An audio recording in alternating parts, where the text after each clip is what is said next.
부럽다, 부러워. 뭐가? 당신은 진짜 결혼 잘한 거야. 얼마나 좋아. 집에서 쇼핑만 하면 되고. 그게 무슨 말이야? 누구는 밖에서 뼈 빠지게 일해서 돈 벌고, 누구는 써제끼고. 내가 언제 써제꼈다고 그래? 이거 3만 원짜리야. 3만 원은 뭐 쉽게 버나? 거봐, 돈 버는 게 얼마나 힘든지도 모르고 3만 원을 우습게 알잖아. 돈 버는 게 힘든 거 나도 알고 있어. 근데 내가 3만 원도 마음대로 쓰지 못해? 내가 하다못해 3만 원으로 다른 사람한테 적선을 했다고 하더라도 그런 식으로 말하면 안 되는 거 아니야? 뭔 소리야? 당신이 일 그만두라고 했잖아. 그래 놓고는 왜 사람을 식충이 취급을 해? 내가 언제 식충이 취급을 했다고 그래? 치킨 시켜 먹는 것도 눈치 주고 3만 원짜리 티셔츠 하나 사 입는 것도 눈치 주고 사람을 맨날 할 일 없이 빈둥대는 것처럼 비꼬고 말이야. 내가 뭐 틀린 말 했어? 처음부터 끝까지 틀리지. 이 사람이 왜 이래? 뭐 잘못 먹었어? 당신 눈칫밥 먹느라 체했나 보지. 오늘 이야기 속 주인공은 56세 박신혜 씨입니다. 그리고 그녀의 남편에 관한 이야기이죠. 박 씨는 시간을 되돌릴 수만 있다면 결코 일을 그만두지 않았을 것이라고 생각했습니다. 아니, 정말로 시간을 되돌릴 능력만 있다면 애초에 남편과 결혼하지 않았을 것입니다. 평생 혼자 사는 일이 있더라도 말이죠. 남편 때문에 전업주부라는 것이 되었는데 박 씨는 그 뒤로 15년을 내내 후회하며 살았습니다. 모든 집안일, 육아, 시부모 병수발까지 전업주부라는 이유만으로 전부 박 씨만의 몫이었습니다. 주말도 휴가도 없는 일이었고 잘한다고 티가 나지도 누가 알아주지도 않는 일이었죠. 단순히 누가 알아주지 않는 것뿐이었다면 그냥 저냥 만족하고 살았을 것입니다. 하지만 그놈의 남편이 문제였습니다. 자식들이 시험을 못 보면 잘 돌보지 못한 박 씨 탓이었고 생활비가 부족하다 싶으면 알뜰하지 못한 박 씨 탓이었습니다. 돈 벌어오는 것 외에는 모든 일에서 손을 뗀 남편은 효도도 박 씨의 손을 빌어 했습니다. 그러면서 박 씨는 자신의 덕으로 할 일 없이 편히 사는 팔자 좋은 여자 취급을 했죠.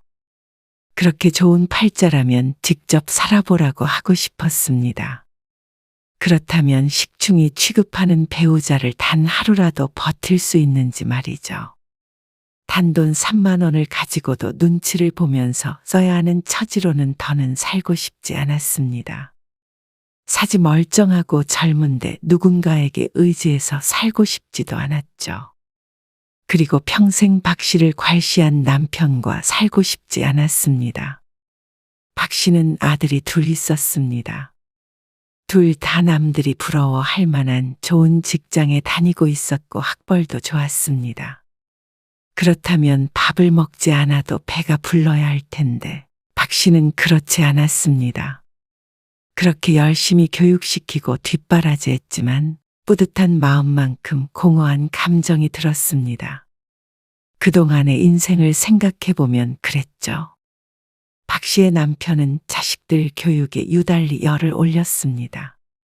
박 씨도 교육은 중요하다고 생각했지만 남편은 극성 맞을 정도였습니다. 그러니 박 씨가 40대 초반까지 멀쩡히 다니던 회사를 그만두게 만들었죠. 박 씨는 원하지 않았기에 당시에 갈등도 있었습니다. 아, 당신도 애들 키우면서 일하는 거 힘들다며? 그래서 이참에 그만두고 애들이나 보라는 거잖아. 힘들다는 말이 그만두고 싶다는 말은 아니잖아. 같이 분담을 하자는 거지. 어차피 애들 좀 더 크면 수험 공부해야 할 텐데 이렇게 신경을 못 써서 되겠어? 누구 하나는 신경을 써야지. 나 회사 그만두면 당신 혼자 벌게? 그럼 어때서? 충분하지. 남편은 호언장담을 했습니다.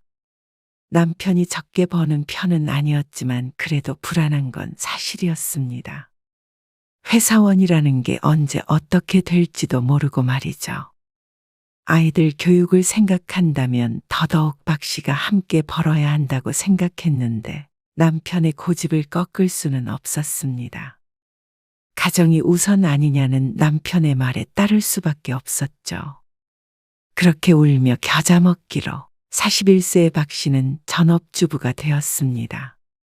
처음엔 조금 편하다는 생각을 했던 것도 같았습니다. 종일 일하다가 집에 있으니 시간이 많은 것 같았습니다. 아들들이 초등학교 3학년, 5학년이었기에 등교 후에는 집에 혼자 있었습니다. 그러면 집안일을 하면 됐죠. 그런데 애들 때문에 직장을 그만둔 것이기 때문에 그와 관련된 일은 늘었습니다. 아들들 학교가 끝나면 차로 이리저리 학원에 데려다 주는 일을 박 씨가 맡게 되었습니다. 이동 시간을 줄여서 학원을 하나씩 늘리라는 남편의 지시 때문이었습니다. 그러다 보니 오후가 되면 정신이 하나도 없었습니다. 아들이 둘이고 다른 학원을 다니기 때문에 시간 계산을 잘해서 다녀야 했죠. 그리고 집안일도 쉽지 않았습니다. 그래도 맞벌이 할 때는 남편도 뭐라도 거들었었는데 이제는 그런 게 사라졌습니다. 박 씨 또한 직장에 다니지 않고 살림만 하게 됐으니 전과는 다르게 완벽하게 하자 하고 다짐 아닌 다짐을 하기도 했습니다. 그리고 그건 남편도 같은 생각인 것 같았습니다. 당신은 집에 있으면서 반찬이 맨날 똑같아. 오늘 새로 한 건데? 색다른 거 좀 해봐. 시간도 많은데. 시간이 많기는 종일 청소했구만. 청소를 종일 할 게 뭐가 있어? 청소도 있고 애들 학원에도 데려다 줬고 빨래하고 베란다 청소하고 애들 방 청소하니까 하루 다 갔어. 세워라 내워라 하니까 그렇지. 남편이 얄미웠습니다. 눈코 뜰 새 없이 바빴는데 말이죠. 그러다 보니 박 씨는 저절로 자신을 혹사하게 되었습니다. 박 씨의 마음속에도 알게 모르게 자격지심 같은 게 생겼던 것 같았습니다.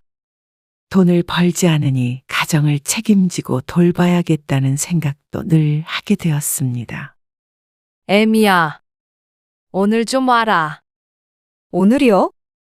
무슨 일 있으세요? 병원. 몇 시에요?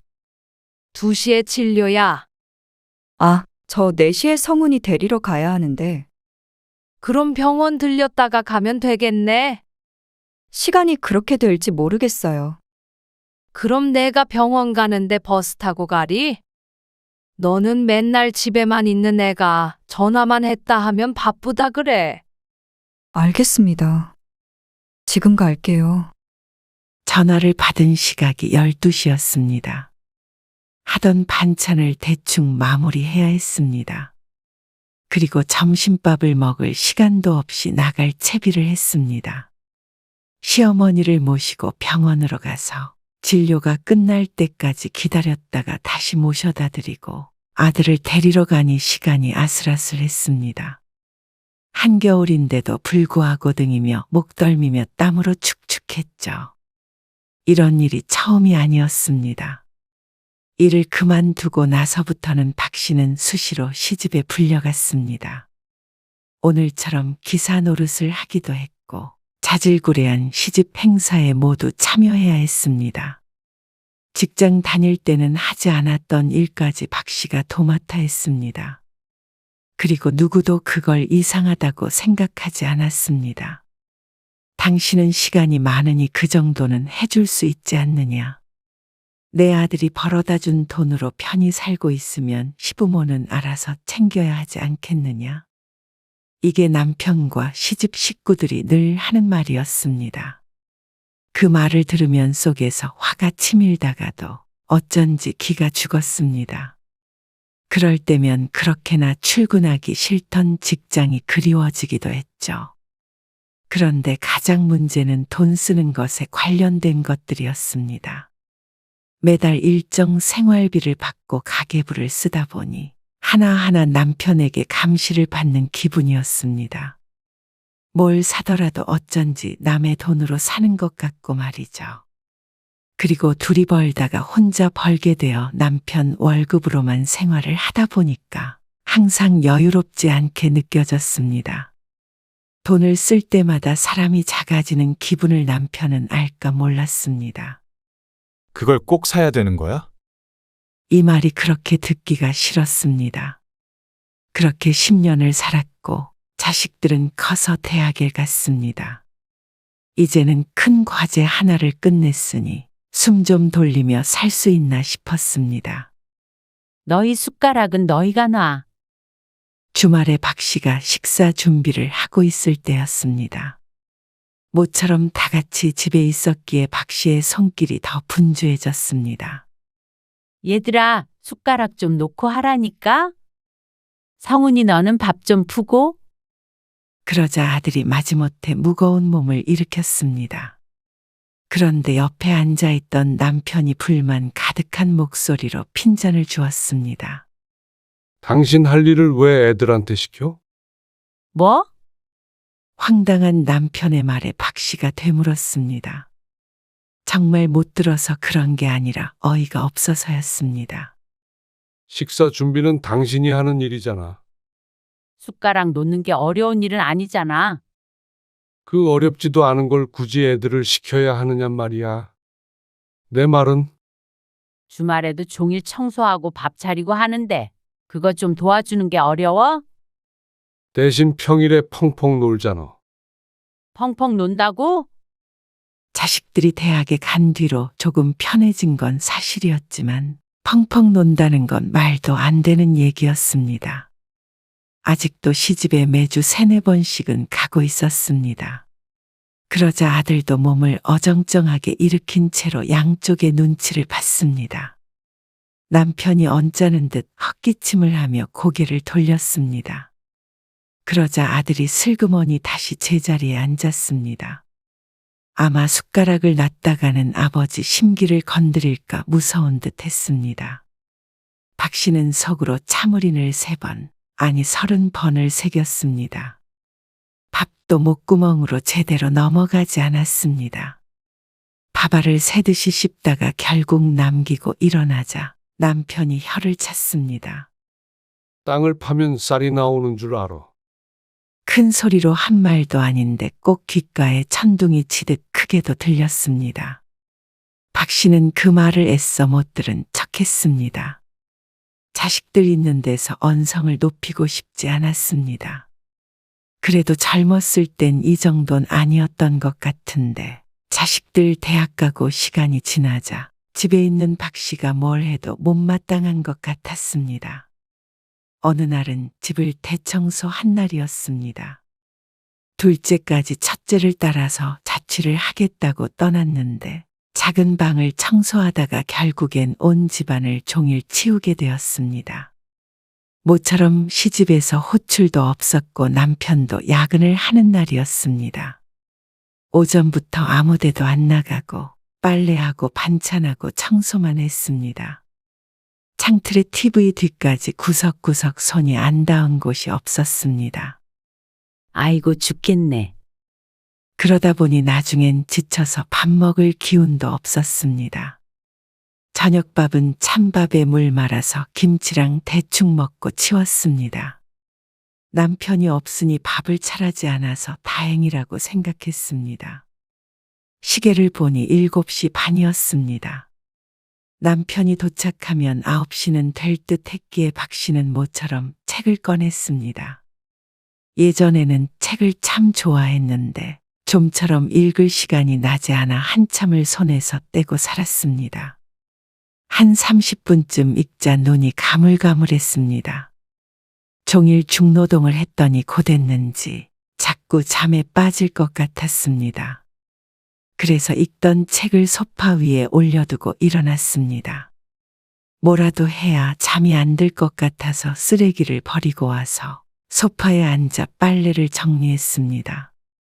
깔끔하게 옷장에 넣어두자 현관문이 열리고 남편이 들어왔죠. 피곤해 보이는 얼굴의 박 씨가 가방을 받아들었습니다.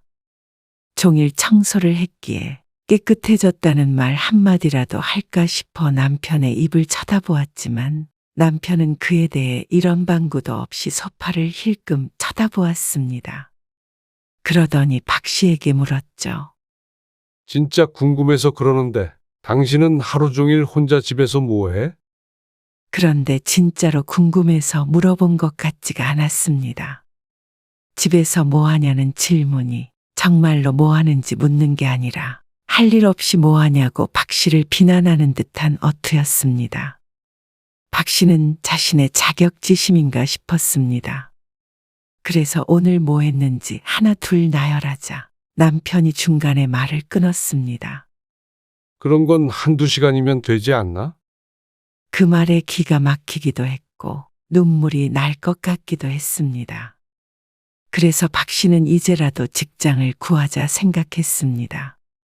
그때까지만 해도 아직 젊었으니 뭐든 할 수 있는 기회가 많았죠. 남편에게 말은 안 했지만 자신이 할 수 있는 일이 있나 알아보던 찰나였습니다. 어머니 병간호 좀 당신이 해줘야 될 것 같아. 어느 날 시어머니가 쓰러지셨는데 다행히 깨어는 나셨지만 거동이 불편하게 되어 일상적인 도움이 조금씩 필요했습니다. 시어머니가 원치 않아 합가를 하진 않았지만 박 씨는 매일같이 시어머니 집으로 출퇴근을 해야 했습니다. 형님들이나 다른 사람들도 같이 좀 하자고 하면 안 돼? 형제가 셋인데 왜 박 씨 혼자 그래야 하는지 묻자 남편이 대답했습니다.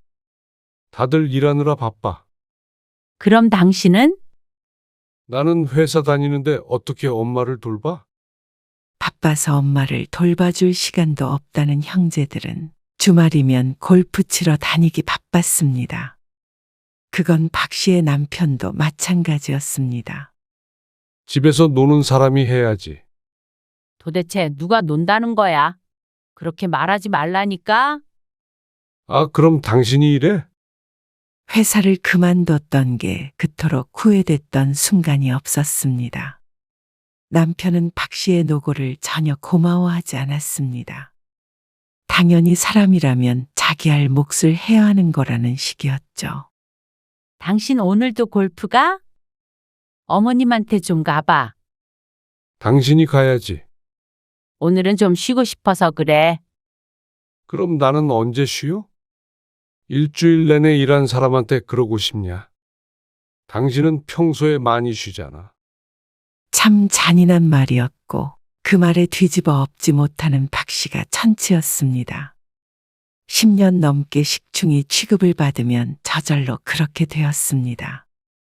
나도 모르게 나라는 사람을 스스로 깎아내리게 되는 듯했습니다. 그렇게 박 씨는 5년 동안 혼자 시어머니의 병수발을 들었고 2년 전에 시어머니는 돌아가셨습니다.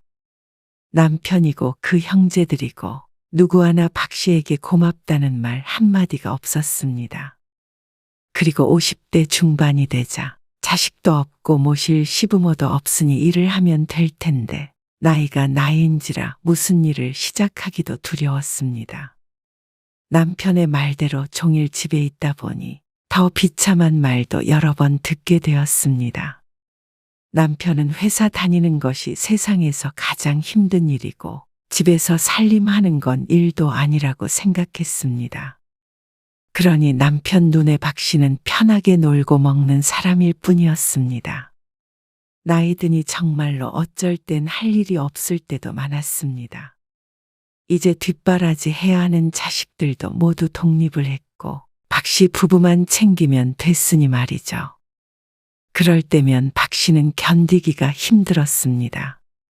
그래서 뭐라도 찾아서 해야 마음이 편안했습니다. 놀고 먹는다는 소리가 듣기 싫어 한시도 몸을 쉬게 두지 않았죠. 나 오늘 늦어. 몇 시쯤에 와? 회식 있으니까 많이 늦어. 당신 먼저 자.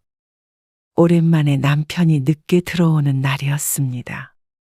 야근도 거의 없었고 항상 칼같이 퇴근해서 밥은 꼭 집에서 먹는 남편이었기에 이런 시간이 귀했습니다. 집안일을 마치고 앉아서 TV를 보고 있자 음식 방송이 많이 나오고 있었습니다. 안 그래도 저녁을 부실하게 먹어 조금 출출했는데 군침이 돌았습니다. TV에 나오는 것처럼 치킨에 맥주 한 잔 마시며 드라마를 보면 천국이 따로 없을 것 같았습니다. 박 씨는 휴대폰을 열어 동네 치킨집을 검색했습니다. 그래서 주문을 하려다가 말고 멈칫했습니다. 이 순간 왜 하필이면 혀를 차는 남편의 모습이 떠오르는 건지 못마땅한 듯한 그 표정이 떠올라 차마 주문을 하기가 망설여졌습니다. 그러다 문득 서러워져 바로 치킨과 맥주를 주문했죠. 이 정도도 못 먹고 살면 되겠어? 박 씨는 괜히 호기롭게 큰 소리로 떠들어댔습니다. 그리고 잠시 뒤에 도착한 치킨과 함께 맥주를 마시니까 정말로 천상에 온 듯 했습니다. 남편 없이 혼자서 먹으니 더 꿀맛이었습니다. 그리고 다음날 아침 남은 치킨을 발견한 남편이 식탁 위를 힐끔 쳐다보며 혀를 찼습니다. 다 먹지도 않을 거를. 땅 파면 치킨 값이 나오나? 박 씨는 남은 치킨을 두세 끼 나눠 다 먹어치울 때까지 마음이 편하지 않았습니다. 당신은 옷이 그거밖에 없어? 남편과 함께 장례식에 갈 일이 있었는데 박 씨가 입은 옷을 보더니 남편이 혀를 찼습니다. 내 옷이 왜? 너무 후줄근하잖아. 장례식 갈 때마다 입는 옷인데. 산지 10년은 된 옷이니 새 옷 같을 순 없겠죠. 새 옷을 산 지가 몇 년이 된지도 까마득했습니다. 하지만 당장에 입어야 하기에 어쩔 수 없이 후줄근하다는 옷을 입고 갔는데 가는 내내 남편의 핀잔을 들어야 했습니다. 장례식장엔 남편의 지인들이 많았습니다. 박 씨도 아는 사람이기에 같이 왔지만 문득 서글픈 생각이 들었습니다. 남편은 밖에선 능력 있고 인정받는 사람이었습니다. 그리고 박 씨는 남편 덕에 편히 사는 여자였습니다. 하지만 사람들이 생각하는 것만큼 박 씨의 인생이 쉽게 흘러간 건 아니었습니다. 그걸 모르는 사람들이 무신경한 말을 건넬 때면 숨이 턱하고 막히는 것 같았습니다. 남편 친구의 아내였는데 요즘에 집에서 전업주부하는 여자도 있느냐며 웃는 바람에 남편도 박 씨도 얼굴이 벌개졌습니다. 박 씨도 직장 생활을 10년 넘게 해보았기에 얼마나 힘든 줄 알았습니다. 하지만 그렇다고 주부가 백수는 아니었습니다. 집집마다 다르긴 하겠지만 적어도 박 씨네는 아니었습니다. 장례식에서 돌아오고 얼마 뒤였습니다. 남편이 퇴근하고 들어오며 웬 택배 상자 하나를 가지고 들어왔습니다. 이게 뭐야? 상자를 들여다보자 박 씨가 얼마 전에 주문한 물건이 맞았습니다. 아, 당신이 장례식에서 입었던 옷이 후줄근하다고 그랬잖아. 그래서 검은 티셔츠 하나 샀어. 그러자 남편이 상자를 식탁 위로 툭 집어던지듯 놓았습니다. 그러더니 한숨을 쉬었습니다. 부럽다, 부러워. 뭐가? 당신은 진짜 결혼 잘한 거야. 얼마나 좋아. 집에서 쇼핑만 하면 되고, 그게 무슨 말이야? 누구는 밖에서 뼈 빠지게 일해서 돈 벌고, 누구는 그 돈 써제끼고. 남편이 박 씨를 비꼬며 말했습니다. 박 씨도 순간 열이 솟구쳤습니다. 내가 언제 써제꼈다고 그래? 이거 3만 원짜리야. 3만 원은 뭐 쉽게 버나? 거 봐. 돈 버는 게 얼마나 힘든지도 모르고 3만 원을 우습게 알잖아. 작정을 하고 박 씨의 속을 긁을 모양이었습니다. 돈 버는 게 힘든 거 나도 알고 있어. 근데 내가 3만 원도 마음대로 쓰지 못해? 내가 하다못해 3만 원으로 다른 사람한테 적선을 했다고 하더라도 그런 식으로 말하면 안 되는 거 아니야? 뭔 소리야? 당신이 일 그만두라고 했잖아. 그래 놓고는 왜 사람을 식충이 취급을 해? 언제 식충이 취급을 했다고 그래? 치킨 시켜 먹는 것도 눈치 주고 3만 원짜리 티셔츠 하나 사 입는 것도 눈치 주고 사람을 맨날 할 일 없이 빈둥대는 것처럼 비꼬고 말이야. 내가 뭐 틀린 말 했어? 처음부터 끝까지 틀리지. 이 사람이 왜 이래? 뭐 잘못 먹었어? 당신 눈칫밥 먹느라 체했나 보지. 박 씨는 남편에게 대꾸하고는 방으로 들어와 버렸습니다. 남편도 평소 성격 같았으면 더 쏘아붙였을 텐데 박 씨의 반항에 당황한 듯 쫓아오지도 않았죠. 박 씨는 남자가 벌어다 주는 돈을 쓰는 것 외에는 아무것도 할 줄 모르는 사람 취급을 하는 것이 지긋지긋했습니다. 그리고 너무나도 허무했습니다. 전업주부가 다 박 씨 같은 취급을 당한다고 생각하지 않았습니다. 이게 비정상인 것은 박 씨도 알았습니다. 박 씨를 무시하는 남편이 문제였습니다. 나를 초라하게 만드는 남편. 박 씨는 그나마 남아있던 미운정마저 떨어져 나가는 것 같은 느낌이 들었습니다. 그 뒤로 남편과 한동안 대화도 제대로 안 하고 지내게 되었습니다. 남편은 박 씨에게 화가 났고 박 씨는 남편에게 더 화가 났습니다. 그러다가 친정아버지를 요양원에 모시며 일이 생겼습니다. 2주 뒤에 오빠가 모시고 갈 거고 요양원 비용은 형제들끼리 나눠서 내기로 했어. 그게 얼만데? 매달 40만 원씩 내야 해. 전체 다 해서? 아니, 각자? 아니, 누구 하나가 모시면 되지. 그렇게 큰 돈을 들여서 요양원에 모셔? 치매 때문에 어쩔 수 없어. 남편은 이해를 하지 못했습니다. 당연했습니다. 시어머니 병수발은 돌아가실 때까지 박 씨가 했으니 말이죠. 그런데 장인의 요양원비를 내야 된다고 생각하니 손해본다고 생각한 모양이었습니다. 아, 좀 싼 데로 알아보면 되지. 형제가 몇인데 40씩이나 모아? 박 씨는 남편에게 대꾸도 하기 싫었습니다. 어쨌거나 이 돈은 박 씨가 내야 할 몫이었습니다. 남편이 아무리 뭐라고 하더라도 말이죠. 당신은 딸이니까 좀 줄여달라고 그래. 박 씨가 입을 꼭 닫고 있자 남편이 답답하다는 듯이 궁시렁거렸습니다. 부모 요양원비까지 남편의 눈치를 봐야 되나 싶어 서러웠습니다. 목구멍이 뜨끈해지는데 겨우 숨을 삼켰습니다. 애를 키우고 살림하고 시부모 모시고 남편을 내조한 공은 하나도 없는 것 같았습니다. 그렇다면 내 인생은 어디로 가버린 것인지 몰랐습니다. 그런 것들이 다 의미가 없었다면 박 씨는 뭐하러 그렇게 힘들게 살아왔는지 몰랐죠. 내 처지가 상대방에게 달렸다는 것, 누군가에게 의존해야 하는 삶이라는 건 참으로 행복하지 않았습니다. 박 씨는 2년 전 시어머니가 돌아가셨을 때 그때라도 밖으로 나가야 했다고 후회했습니다. 2년 동안 이런 취급을 받으며 숨죽이고 살 것이 아니라 당당하게 살아야 했다고 후회했죠. 며칠 뒤 선심 쓰듯 남편이 박 씨의 통장으로 돈을 넣어줬습니다. 아무튼 당신 고집은 알아줘야 해. 바보같이 왜 말도 못하고 부당한 대우를 받아. 당신은 좀 덜 내도 되잖아.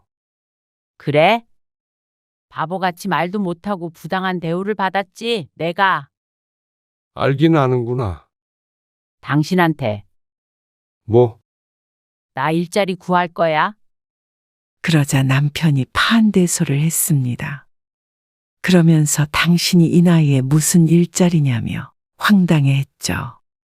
웃지 마. 내가 쓸 돈 알아서 벌 거야. 당신이 무슨 수로? 남편의 비웃음처럼 금방 되진 않았습니다. 원래 하던 일은 그만둔 지 워낙 오래돼서 경력이라고 할 수도 없었고 나이가 있으니 적게 일하고 많이 버는 일은 당연히 못했습니다. 그래도 나름대로 대학까지 나왔기 때문에 수요는 있었죠. 박 씨는 아이 돌보미 일을 하게 되었습니다. 50대 이상의 대졸자를 원하는 사람들이 꽤 많았습니다. 친구의 귀띔으로 알게 된 자리인데 학부모도 참 좋아했습니다. 하는 일은 아이 학원 데려다 주고 끝나면 집에서 밥 해주고 간단한 숙제도 봐주는 일이었습니다. 박 씨에게 제격이었습니다. 직장을 그만두고 한 일이 자식들을 그렇게 뒷바라지 하는 일이었으니 말이죠. 막상 취업을 하자 남편은 무척 놀란 눈치였습니다. 그리고 받는 돈도 적지 않음에 충격이라도 받은 듯한 표정이었죠. 아니, 어딘가 떨떠름한 기색이었습니다. 아, 당신은 집을 이렇게 해놓고 이렇게 늦게 들어와. 느낌 뭘 늦어? 원래 이 시간에 끝나는데. 일을 시작한 뒤로는 귀가 시간이 남편보다 늦었습니다. 학부모가 퇴근한 다음에야 박 씨가 퇴근할 수 있으니 당연했습니다. 그럼 낮에라도 좀 치워놔야 할 거 아니야? 현관 앞에 놓인 쓰레기 봉투를 보고 하는 말인 듯 했습니다. 저녁에 버리려고 뒀는데 그걸 가지고 그렇게 난리였습니다. 당신이 먼저 퇴근했으면 버리면 되잖아. 이걸 내가 왜 버려? 그럼 내가 왜 버려? 그러자 남편이 말문이 막힌 듯 했습니다. 평소에는 이게 당신 할 일이잖아. 했을 남편인데 말이죠. 그럼 낮에 했어야지. 밥도 안 차려놓고 말이야. 냉장고에 있으니까 꺼내 먹으면 되잖아. 그리고 나 다음 달부터는 낮에도 일해. 뭐? 아직 확정은 아니었지만 도서관 사서 보조 아르바이트 자리를 학부모에게 소개받았습니다. 물론 다닐 생각이 있었습니다. 남편과 이혼을 하려면 말이죠. 그리고 옷은 그게 뭐야? 내 옷이 왜? 일하려면 깔끔하게 입어야 해서 샀지. 남편은 하나부터 열까지 못마땅한 듯 했습니다. 집에 있을 땐 그렇게 한심한 사람 취급을 하더니 막상 일을 하러 밖으로 나가자 싫어하는 게 웃겼습니다. 그러고 다닐 시간에 집이라도 좀 돌보라고. 당신이나 나나 똑같이 일하는데 왜 나한테만 그래? 이 여자가 진짜. 적어도 옷 한 벌 내가 마음껏 살 수 있고 부모 병원비도 눈치 보지 않고 낼 수 있는 그 정도의 삶을 원했습니다. 그러려면 남편과는 함께 살 수 없었죠. 우리 이혼하자. 그래서 박 씨는 남편에게 이혼 선언을 했습니다.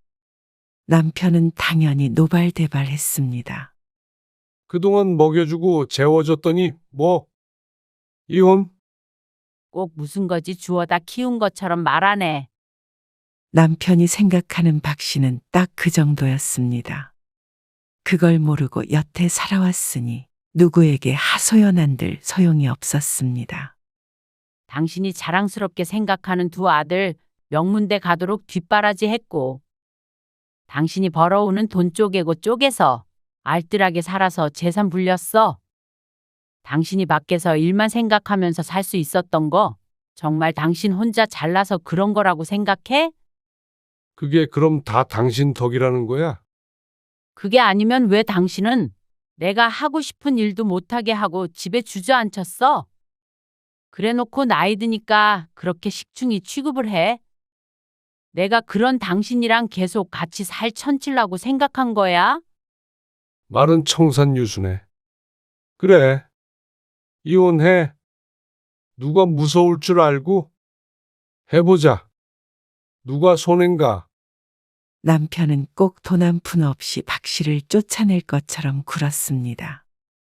하지만 그건 남편이 정하는 것이 아니었습니다. 법원이 정하는 것이었죠.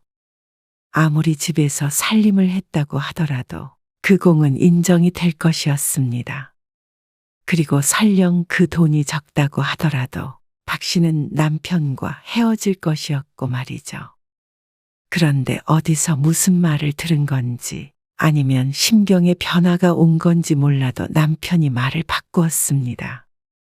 밥도 혼자 못 차려 먹는 남편이니 말년이 막막해서 그런 것 같기도 했습니다.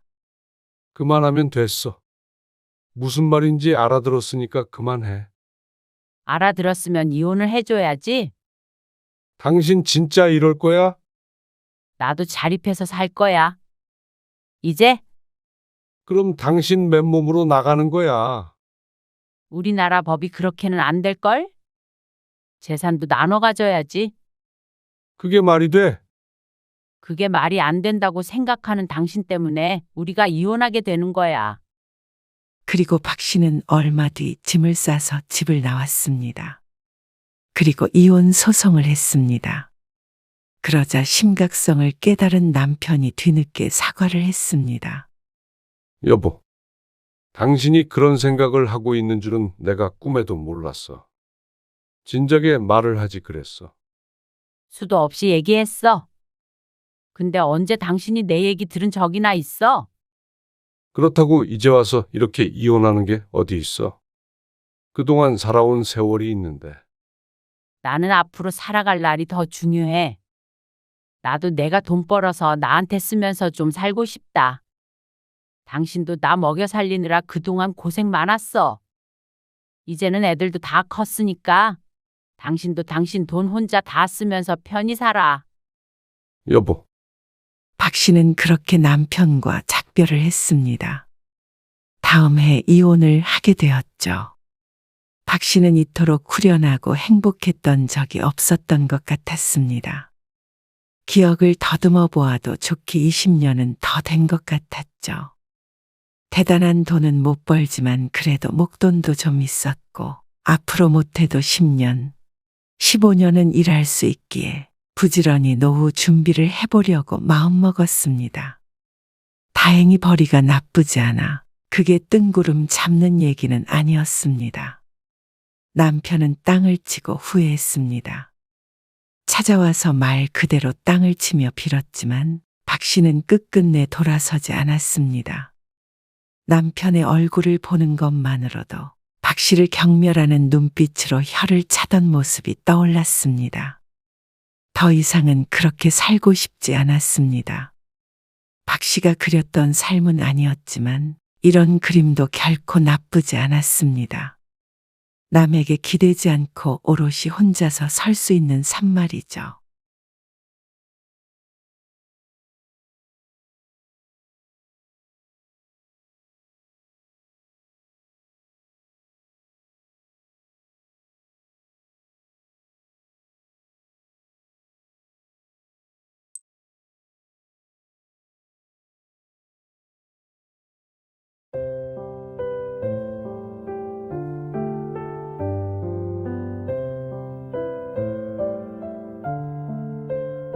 사실 엄마 아빠가 돈이 하나도 없어. 그게 무슨 소리예요? 말 그대로야. 앞으로 먹고 살기에도 막막해서 너희 도와줄 여력이 안 된다는 말이야. 아니, 이 집도 있고, 여태 모아두신 것도 있을 거고, 퇴직금도 있고, 아버지 주식도 하셨잖아요. 맞아. 농담하는 거지? 이런 걸로 왜 농담을 해? 그래서 엄마 아빠가 사는 게 아니야, 요즘에. 아니, 어쩌다가 그렇게 됐는데요. 주식으로 다 날렸다. 뭐라고요? 직장도 이제는 안 다니지. 모아둔 돈은 다 까먹었지. 남은 건 이 집뿐인데. 이 집도 대출 받았어. 메꿀 돈이 있어서. 근데 문제는 앞으로야. 땡전 한 푼 없이 대출 있는 집 한 채만 가지고 어떻게 사냐? 대출 이자도 제대로 낼까 모르겠다. 너희 뒷바라지하고 결혼시키고 하느라 엄마 아빠는 이제 돈 없다. 노후 준비도 하나도 안 되어 있으니까 너희가 오히려 도와줘야 해. 도와주다니? 우리가 엄마 아빠를? 그래, 다음 달부터는 너희가 엄마 아빠 생활비 좀 보태줘. 아빠도 할 일 좀 찾아보긴 할 텐데 이 나이에 또 무슨 일을 구하겠냐? 어디 기사 보니까 은퇴 후에 노부부가 살아가려면 매달 최소 300만 원 정도는 필요하다고 하더라. 그래서 그걸 저희 보고 다 대라고요? 그래도 자식이 둘이라 다행이야. 젊었을 때 투자를 해놓으니까 든든하네. 아니요, 아버지, 잠시만요. 그건 잠시만요. 누나는 모르겠는데 저희는 아직 그럴 준비가 안 됐어요. 준비할 게 뭐가 있어? 너희한테 최대한 말 안 하려고 했는데. 하도 돈돈 하길래 어쩔 수 없었어. 그래도 이렇게 털어놓으니까 속이 다 후련하네. 오늘 이야기 속 주인공은 62세 고명국 씨입니다. 그리고 고 씨의 자식들에 관한 이야기입니다. 고 씨 부부는 돈 때문에 부모 자식 사이가 파탄이 날 수도 있다는 걸 몸소 알게 되었습니다.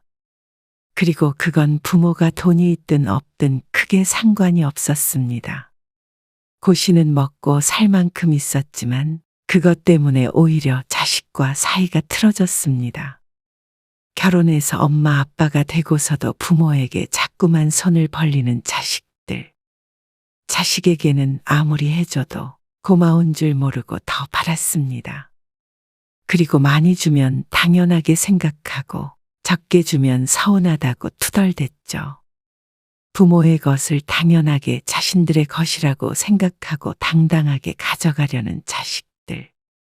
고 씨 부부는 내가 가진 물질을 자식에게 필요 이상으로 쏟아붓는 것은 부모 자식 관계에 결코 긍정적인 영향을 미치지 않는다는 걸 깨달았습니다.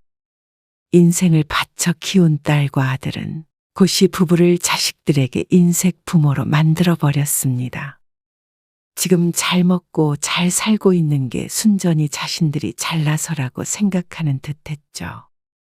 그러면서도 끝까지 부모의 그른 밑바닥까지 박박 긁어 모든 것 뺏어가려는 자식들을 고 씨는 이제는 떼어내버리기로 했습니다. 그리고 방법은 생각보다 간단했죠. 고 씨는 딸 하나, 아들 하나가 있었습니다. 둘 다 사랑으로 키운 소중한 자식들이었습니다. 부족함 없이 키우려고 노력했고 실제로도 남부러울 것 없이 자랐습니다. 그렇게 하면 저절로 바르게 클 거라고 생각했습니다. 하지만 그렇지 않았죠. 뭐 하는 사람이라고? 개인 사업해. 무슨 사업? 인터넷 관련된 사업. 그래서 언제 결혼하려고 하는데? 내년 봄쯤에 할까 해. 첫째인 딸이 먼저 결혼을 했습니다. 고 씨 주변에 사업하다 패가망신한 사람들이 많아서 그런지 되도록이면 적게 벌더라도 회사원이 좋겠다고는 생각했지만 생각일 뿐이었습니다. 당연히 고 씨가 사위의 직업까지 결정할 수는 없었죠. 근데 나중에 알겠지만 재홍 씨네 부모님은 결혼하는데 보태주시지는 못한대. 마치 죄 지은 것을 고해성사하듯이 딸이 조용히 말했습니다. 하지만 고 씨는 그것은 크게 문제라고 생각하지 않았습니다. 자식들 결혼할 때 보태는 것은 부모 능력껏 하는 것이라고 생각했습니다. 30 넘은 자식들이니 각자 모아둔 돈도 있을 것이고 말이죠. 고 씨는 자식들 결혼할 때 보태주긴 할 것이지만 역시나 능력 한에서 가능한 일이었습니다. 고 씨는 그것보다 중요한 게 사위의 능력이라고 생각했습니다. 다행히 경제적 능력이 훌륭하다고 하니 다행이었죠. 그래서 고 씨는 딸이 신혼집을 구할 때 전세금을 보태주었습니다. 딸이 모은 돈보다 많이 보태줬기에 일부 대출을 받고 꽤나 번듯한 곳에서 시작할 수 있었습니다. 민욱이 너도 누나 결혼할 때만큼 보태줄게. 이듬해 아들도 결혼 소식을 전했습니다. 그래서 상의를 하러 온 아들에게 고 씨 부부가 말했습니다. 그보다 많거나 적으면 남매 간의 불화가 생길까봐 딱 그 정도만 생각하고 있었습니다. 하지만 아들은 그 말에 기뻐하기는커녕 인상을 찌푸렸습니다. 아, 근데 누나랑은 상황이 좀 다르지 않아요? 뭐가 달라? 누나는 매형네가 안 도와줘서 그런 거고요. 저희는 주인의 쪽에서도 좀 도와주신다고 하니까요. 그 얘긴 아들에게서 진작에 들어 알고 있었습니다. 7천만 원 정도를 지원해 주겠다고 한 예비 사돈. 하지만 그렇다고 하더라도 상대 쪽에서 보태는 돈보다 고씨 부부가 지원해주는 금액이 훨씬 더 많았습니다.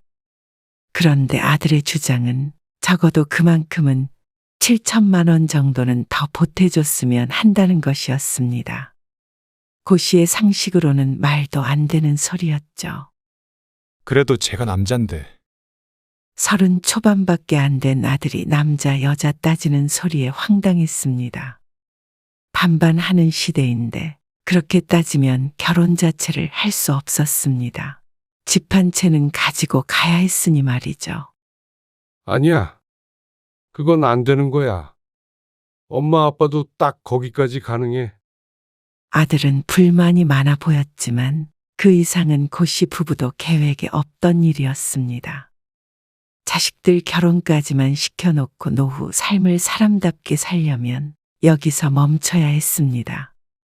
딸 결혼시킬 때 애초에 예상했던 금액보다 더 주었으니 아들도 그만큼은 더 받게 된 셈이었습니다. 이제는 고씨 부부를 생각할 때였습니다. 그러자 아들은 크게 실망한 듯 보였습니다.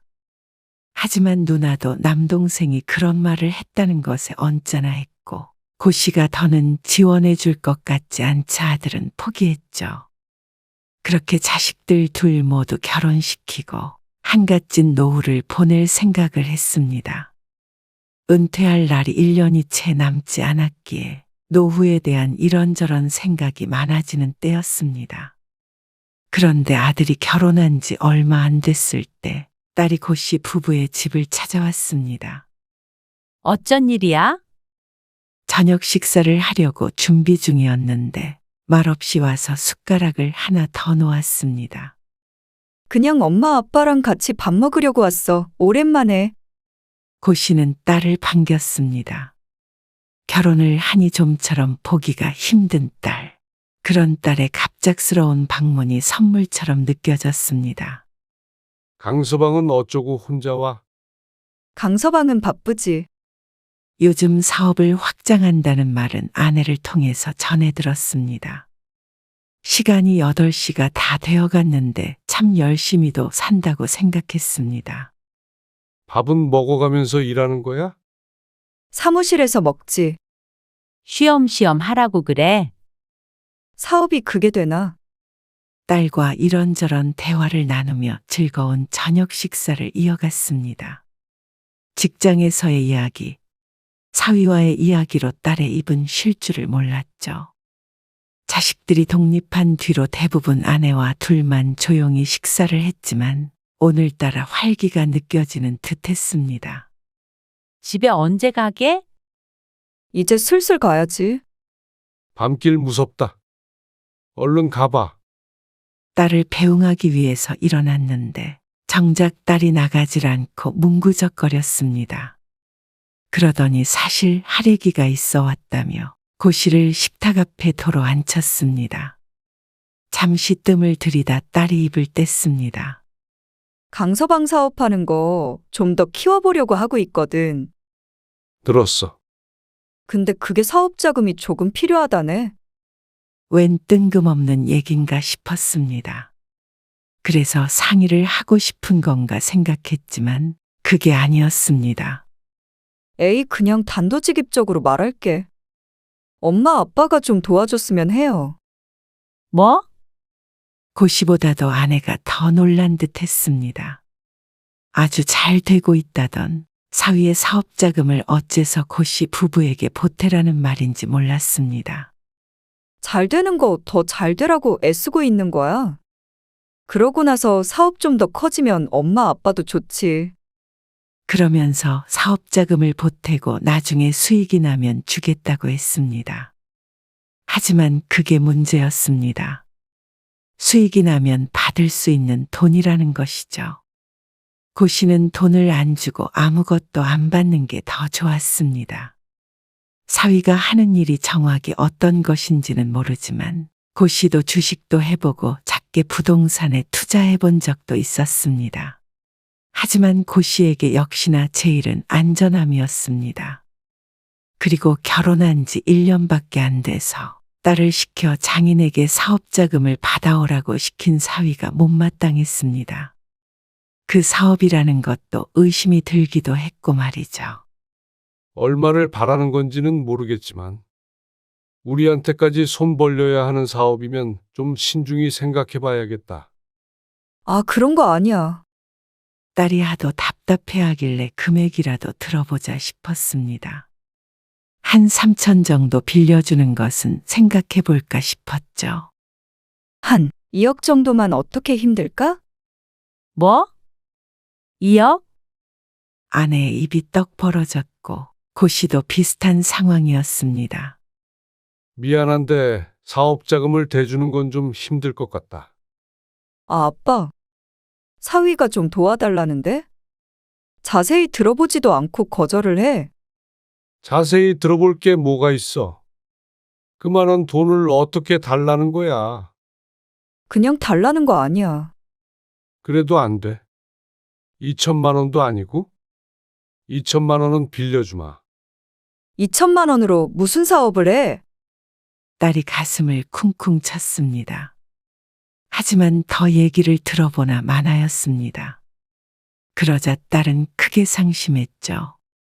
아니, 그래도 자식 일인데. 어떻게 이렇게 단칼에 거절을 해? 언제 단칼에 거절했어? 금액이 문제잖아. 금액이 엄마, 아빠 그 정도 여윳돈은 있잖아. 뭐? 기가 막혀서 헛웃음을 지었습니다. 별거 아닌 말이었지만 딸에게 무척 실망스러웠습니다. 여윳돈이 있으면 당연히 자식에게 퍼줘야 한다는 듯 했죠. 사업에 투자할 만한 여윳돈 없으니까 그런 줄 알아. 다소 차갑게 대꾸하는 고씨 때문에 딸은 더는 말을 꺼내지 못했습니다. 아내는 아직까지 얼이 빠진 듯 있다가 딸을 배웅했습니다. 그런데 어쩐지 흔드는 손에 힘이 없었죠. 무슨 2억을 달라고 그러는 거야. 그러게. 고씨 부부는 딸이 돌아간 뒤로도 황당해서 서로를 바라보며 허허바람 빠진 웃음을 지었습니다. 그걸 또 자기가 안 오고 민영이를 보내? 그것도 사위가 괘씸한 이유 중 하나였습니다. 딸은 서운했는지 그 뒤로 한참을 전화도 한 통 하지 않았습니다. 그래도 일주일에 한 번 정도는 아내와 통화를 했던 걸로 아는데 아내의 휴대폰이 잠잠했죠. 그건 사위도 마찬가지였습니다. 그런 딸과 사위 때문에 고씨 부부는 한참을 속상해했습니다. 다른 사람들은 축하한다고 용돈도 주시고 하나 봐요. 시부모가 며느리한테? 네.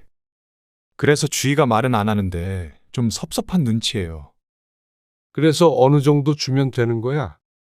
글쎄요. 한 100만 원, 200만 원. 아들네는 결혼하고 얼마 안 되어 아이를 가졌습니다. 밖에서 아들 내외를 만나서 맛있는 것도 사주며 축하를 해주었습니다. 그게 바로 전날의 일이었는데 아들에게서 전화가 온 것이었습니다. 축하 선물이 없었다며 말이죠. 처음엔 어리둥절했습니다. 아직 이르지만 아내가 베넷저고리를 준비했기 때문이었습니다. 하지만 아들이 하는 소리를 들으니 그런 선물이 아닌 용돈을 가리킨 말이었습니다. 다른 사람들과 비교하며 속상해 한다는데 안 줄 수도 없는 노릇이었습니다.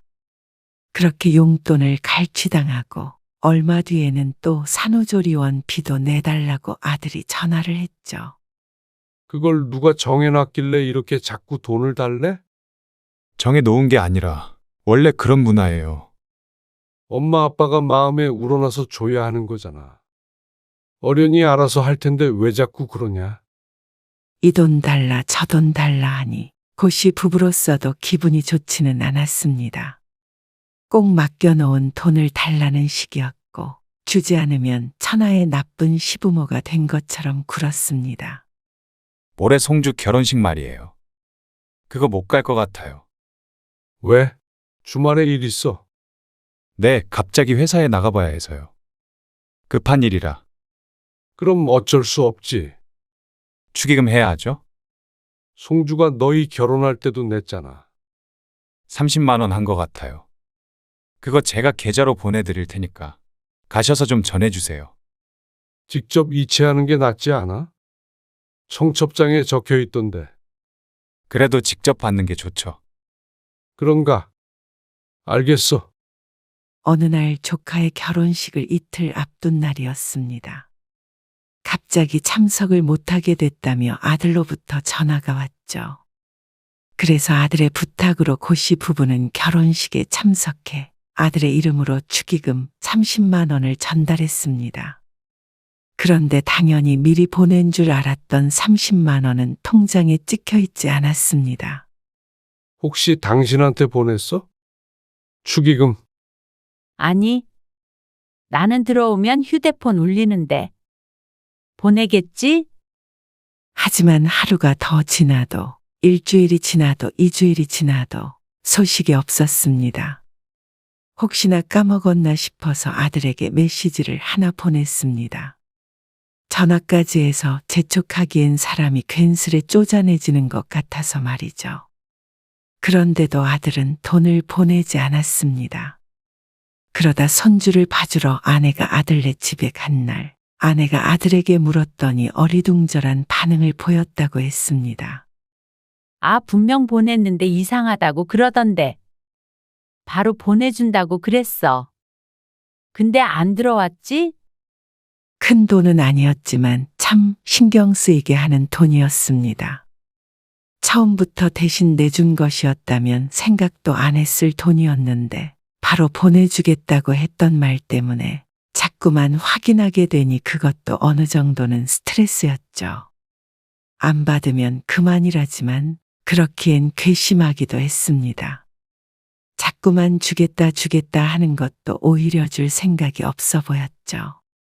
그렇다고 빚쟁이도 아니고 30만 원 달라고 자꾸 메시지 보내기도 그렇다. 얼마 전에는 아내가 또 물어봤다는데 같은 대답을 들었고 여전히 돈은 못 받은 상태였습니다. 아이고, 그냥 받았다고 칩시다. 마음 같아서는 괘씸해서라도 받아내고 싶었지만 더는 거기에 에너지를 낭비하고 싶지 않았습니다.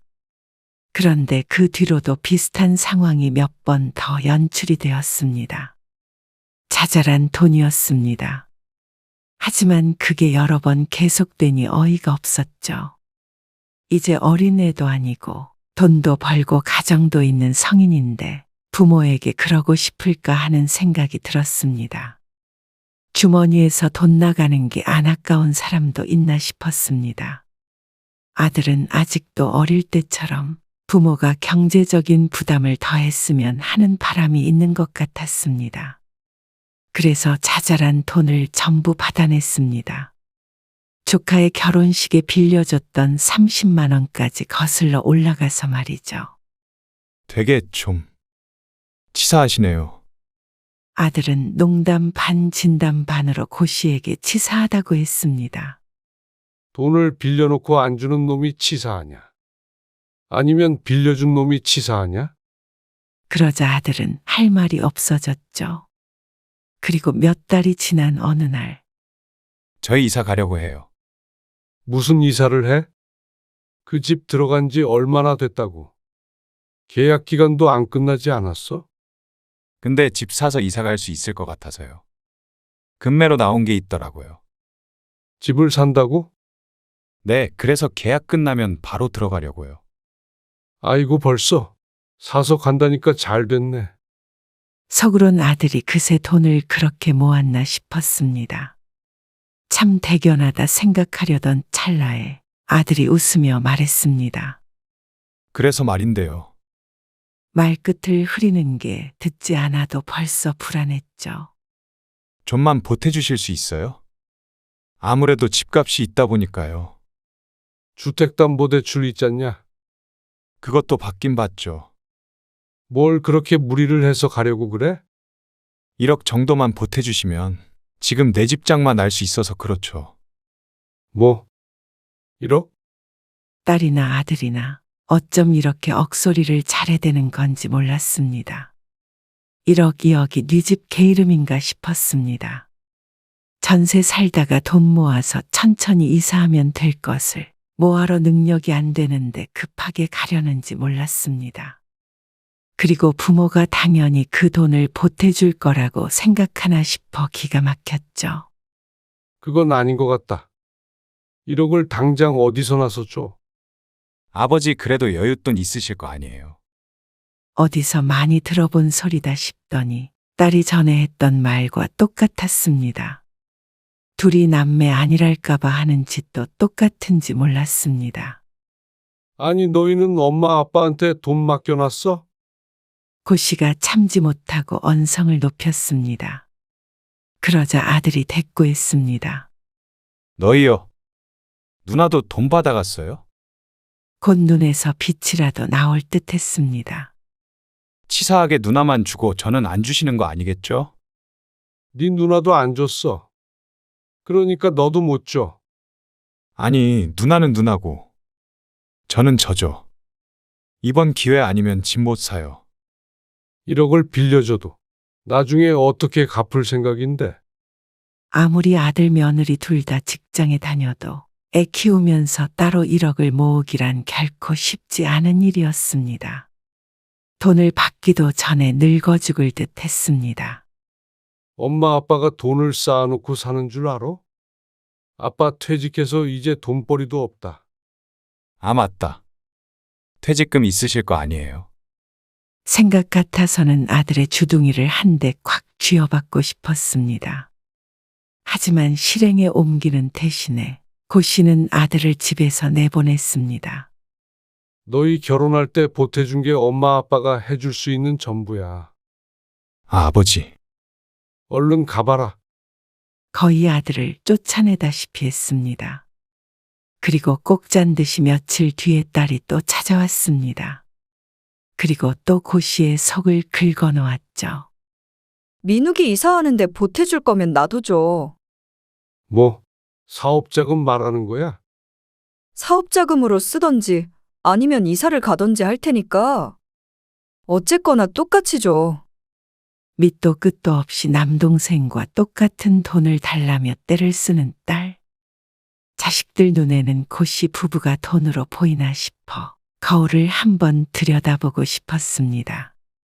민욱이한테 돈 안 줬어. 앞으로도 안 줄 거고. 그것도 그래. 엄마 너무한 거 아니야? 너무하다고? 어떻게 부모가 자식들한테 그렇게 인색해? 민영이 너 그게 무슨 말이야, 엄마한테? 아니, 엄마, 아빠. 자식 결혼시키면 끝이야? 이제 우린 자식도 아니야? 그런 말이 어디 있어? 아니면 좀 도와줄 수도 있는 거잖아. 그때 사업자금 안 줘서 좋은 기회 날렸어. 그건 그래. 그렇다 쳐. 우리도 이제 전셋집 벗어나서 집 좀 사보자. 그래서 그 돈을 내놓으라는 거야. 황당해서 말도 안 나올 지경이었습니다. 아니면 엄마, 아빤 전 재산 꽉 쥐고 살게? 고씨 부부가 도대체 얼마를 쥐고 있다고 생각하고 이러는지 몰랐습니다. 딸만이 문제가 아니었습니다. 아들, 딸 둘 다 똑같았습니다. 여태 해준 걸로는 부족한 모양이었습니다. 하지만 고씨는 남들보다 자식에게 부족하게 해줬다고 생각하지 않았습니다. 고씨 부부가 해줄 수 있는 한은 최대한 뭐든 해주려고 노력했습니다. 그런데 은퇴한 부모에게 1억 내놔라, 2억 내놔라 하는 게 과연 정상적인 자식들인가 싶었습니다. 이제 자신들이 부모보다 더 활발하게 경제활동을 할 나이인데도 불구하고 늙은 부모에게 손을 벌리고 싶을까 궁금했죠. 오히려 너무 풍족하게 키운 것이 원인인가 생각했습니다. 고씨 부부가 대단한 자산가는 아니었지만 둘 다 안정적으로 일했고 평생 가정만 돌보며 살았기에 자식들은 결핍을 모르고 살았습니다. 그래서 성인이 되어서 필연적으로 느끼게 되는 결핍을 견딜 수가 없는 것이었죠. 언젠가 어디서 들은 말이 있었습니다. 안 주면 맞아 죽고, 밥만 주면 시달려 죽고, 다 주면 굶어 죽는다. 그 말이 딱 맞는 것 같았습니다. 고씨 부부는 자식 둘에게 시달려 죽을 것 같았는데 이러다 나중엔 다 주고 굶어 죽을 수도 있겠다 싶었죠. 자식들은 끈질겼습니다. 이거 해줘라 저거 해줘라. 끝도 없었습니다. 안 된다고 거절해도 소용없었습니다. 다 고씨 부부의 탓이었습니다. 이렇게 키운 게 본인인데 누굴 탓할까요? 하지만 누구의 잘못이던 간에 고씨 부부는 굶어 죽고 싶은 마음은 추호도 없었습니다. 그게 아무리 자식 때문이라고 하더라도 이렇게 노년에 괴롭게 지내고 싶지 않았습니다. 그래서 아내와 함께 마음을 먹었습니다. 부모를 돈으로만 보는 내 자식들과 멀어지기로 말이죠. 고씨는 며칠 뒤에 아들과 딸을 집으로 불렀습니다. 방문한 자식들의 얼굴엔 어떤 기대감 같은 것이 떠올라 있는 것 같기도 했습니다. 아마 아버지가 쥐고 있는 걸 받을 수도 있겠구나 생각하는 것 같았지만 큰 오산이었습니다. 사실 너희 사업 자금도 못 대주고 이사갈 돈도 못 주는 이유가 있어. 무슨 이유요? 두 자식은 어리둥절한 표정을 지었습니다. 다짜고짜 불러서 심각한 얘기를 하니 긴장이 되는 모양이었습니다. 이 얘기는 최대한 미루려고 했는데 너희가 자꾸 도와달라고 하니까 어쩔 수 없이 사실대로 말하는 거야. 뭔데 그러세요? 사실 엄마 아빠가 돈이 하나도 없어. 그게 무슨 소리예요? 말 그대로야. 앞으로 먹고 살기에도 막막해서 너희 도와줄 여력이 안 된다는 말이야. 아니, 이 집도 있고, 여태 모아두신 것도 있을 거고, 퇴직금도 있고, 또 아버지 주식도 하셨잖아요. 아들은 어쩐지 횡설수설하는 느낌으로 물었습니다. 맞아. 농담하는 거지? 이런 걸로 왜 농담을 해? 그래서 엄마 아빠가 사는 게 아니야, 요즘에. 아니, 어쩌다가 그렇게 됐는데요. 주식으로 다 날렸다. 뭐라고요?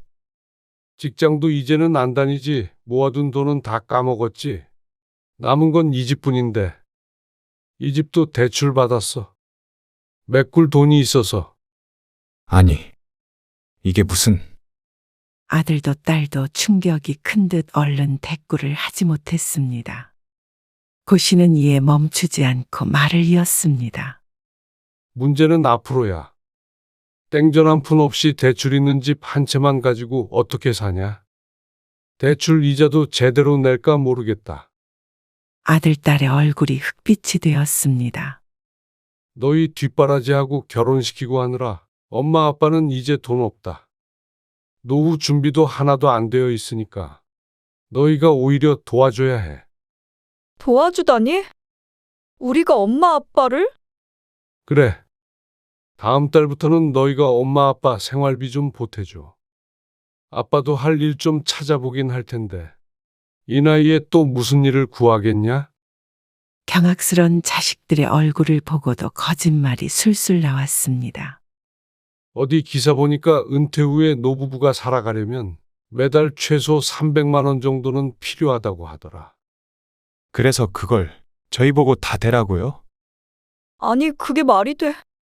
고씨는 딸의 말을 못 들었다는 듯이 웃으며 말했습니다.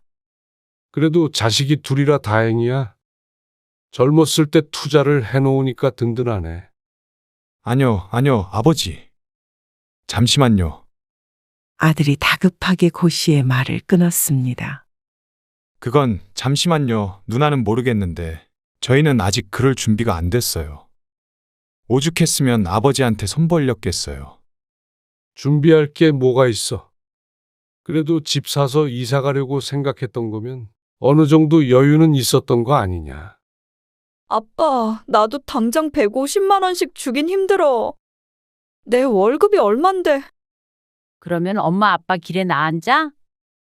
아니, 낳았는 게 아니고 너무 갑작스럽잖아요. 너희한테 최대한 말 안 하려고 했는데 하도 돈돈 하길래 어쩔 수 없었어. 그래도 이렇게 털어놓으니까 속이 다 후련하네. 반면에 자식들은 고구마를 열개를 삼킨 듯 목이 메어 보였습니다. 어서들 가봐. 엄마 아빠 사정 알았으니까. 집에 가서도 상해 잘 해보고. 그렇게 아들, 딸은 어버버 하는 사이에 고씨의 현관문을 넘었습니다. 고씨와 아내만이 비밀스러운 눈빛을 교환했죠. 그리고 얼마 뒤부터 자식들과 연락이 잘 닿지를 않았습니다. 등기부 등본 떼봤겠지? 그러니까 전화를 안 받지. 사실 고씨 부부는 딸과 아들을 부르기 전에 정말로 대출을 받았습니다. 고스란히 고씨의 통장에 그 돈은 있었지만 아들네 보라고 미리 준비한 것이었죠. 등기를 받다면 거기에 적힌 근저당을 보았을 것이었습니다. 고씨의 말이 사실이라 생각한 자식들은 식겁할 수밖에 없었습니다. 왜 이렇게 통화가 힘들어? 아, 바빴어. 강서방이랑 한번 와. 강서방? 왜? 같이 밥 먹은 지도 오래됐으니까 한번 보려고 하지. 강서방 바쁘니까. 그럼 엄마 아빠가 그리로 가고. 아빠가 강서방한테 직접 전화할까? 아니야. 이번 주에 그럼 한번 갈게. 그렇게 부른 딸 부부는 어쩐지 식사 자리가 불편해 보였습니다. 사위도 자꾸만 딸을 힐끔거렸고 말이죠. 예전에 사업자금. 그거 못 대줘서 서운했지. 네, 아닙니다. 장인어른, 사돈은 잘 계시지? 아, 네. 그럼요. 너희들 어깨가 참 무겁다. 네, 그래도 이렇게 아들 잘 키웠으니까 사돈도 든든하시겠지. 노후는 아들이 책임져 줄 테니까. 거기에 우리도 좀 부탁해. 그러자 사위도 사색이 되었습니다. 그리고 얼마 뒤에 고씨는 딸과 아들에게 이제 슬슬 생활비를 달라고 했습니다. 그러자 150만 원이나 되는 돈을 줄 리가 없었습니다. 아버지, 이건 아닌 것 같아요. 아직 젊은데 다시 버시면 되죠. 저희도 힘들어요. 요즘 사업도 잘 안 된다고 그러고. 딸과 아들이 함께 찾아와서 생활비는 주지 못하겠다고 했습니다. 엄마 아빠가 어디 가서 돈을 벌어? 금액이 너무 크냐? 그러면 우리가 민욱이네 집에 들어가서 사는 건 어떠냐? 네? 집이야 대출 있어도 팔면 그래도 얼마라도 남을 거고.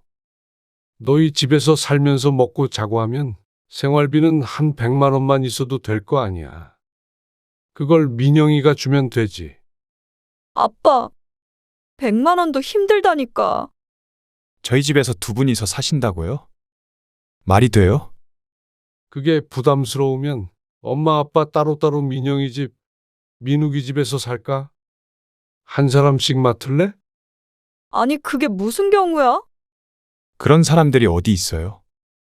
아니, 노후 대책도 없이 그렇게 태평하게 산 거야, 여태? 60 넘어서 주식으로 망하는 게 말이나 돼요? 60 넘은 부모에게 손 벌렸던 과거는 이미 잊은 듯 노후 대책이 어쩌고 하면서 화내는 자식들을 보니 실소가 나왔습니다. 어쩌면 빈말로라도 부모 걱정하는 자식이 하나도 없는지 몰랐습니다. 혹시라도 늙은 부모 부양해야 할까봐 불에 데인 듯한 반응을 보이는 자식들을 보기 씁쓸했죠. 고씨는 그제서야 깨달았습니다. 내가 가진 걸 자식에게 필요 이상으로 쏟아붓는 건 부모 자식 관계에 결코 긍정적인 영향이 없다는 걸 말이죠. 자식들은 알아서 떨어져 나갔습니다. 모시는 게 아니라 연락도 자주 하지 않게 되었습니다. 이렇게 고씨 부부가 연락을 끊어주길 바라는 듯했죠. 그래서 고씨도 마지막으로 자식들이 원하는 대로 해주기로 했습니다. 고씨 부부는 이사를 했습니다. 평수는 좀 더 작지만 대신 깔끔하고 위치도 좋은 곳이었습니다. 병원도 가깝고 산책할 수 있는 공원도 가까운 곳이었는데 그만큼 살던 집보다 비쌌습니다. 하지만 자식들에게 물려줄 생각을 안 하면 못할 것도 아니었습니다. 아들의 말처럼 모아둔 돈도 있었고 주식으로 큰 돈은 아니어도 용돈 벌이 정도는 충분히 하고 살았습니다. 그러니 노후에는 서로만 생각하고 살자 싶었습니다. 먹고 싶은 거 먹고 더 이상 아끼지 말고 좀 더 편하게 말이죠. 자식들에게 나중에 물려줄 걸 생각하고 사니 늘 부족한 것 같았지만 가진 거 다 쓰고 죽자고 생각하자 생활이 무척 풍요로워졌죠. 통장 잔고를 영원으로 만들고 갈 수는 없겠지만 적어도 자식 생각 안 하고 노후를 보내기로 마음먹었습니다.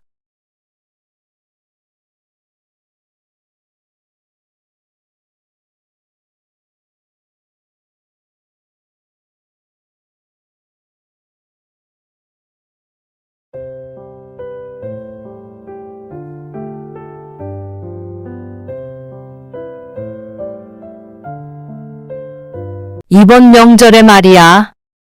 아니다. 앞으로 명절엔 말이야. 네, 내려오지 말어라. 네? 앞으로는 명절에 내려오지 말어. 갑자기 왜요? 너희들 왔다 갔다 하기도 힘들고, 나도 너희들 오면 밥 차리고 치우고 하는 것도 이제는 힘에 부친다. 아, 힘드셨어요. 노인네가 그럼 안 힘들겠니?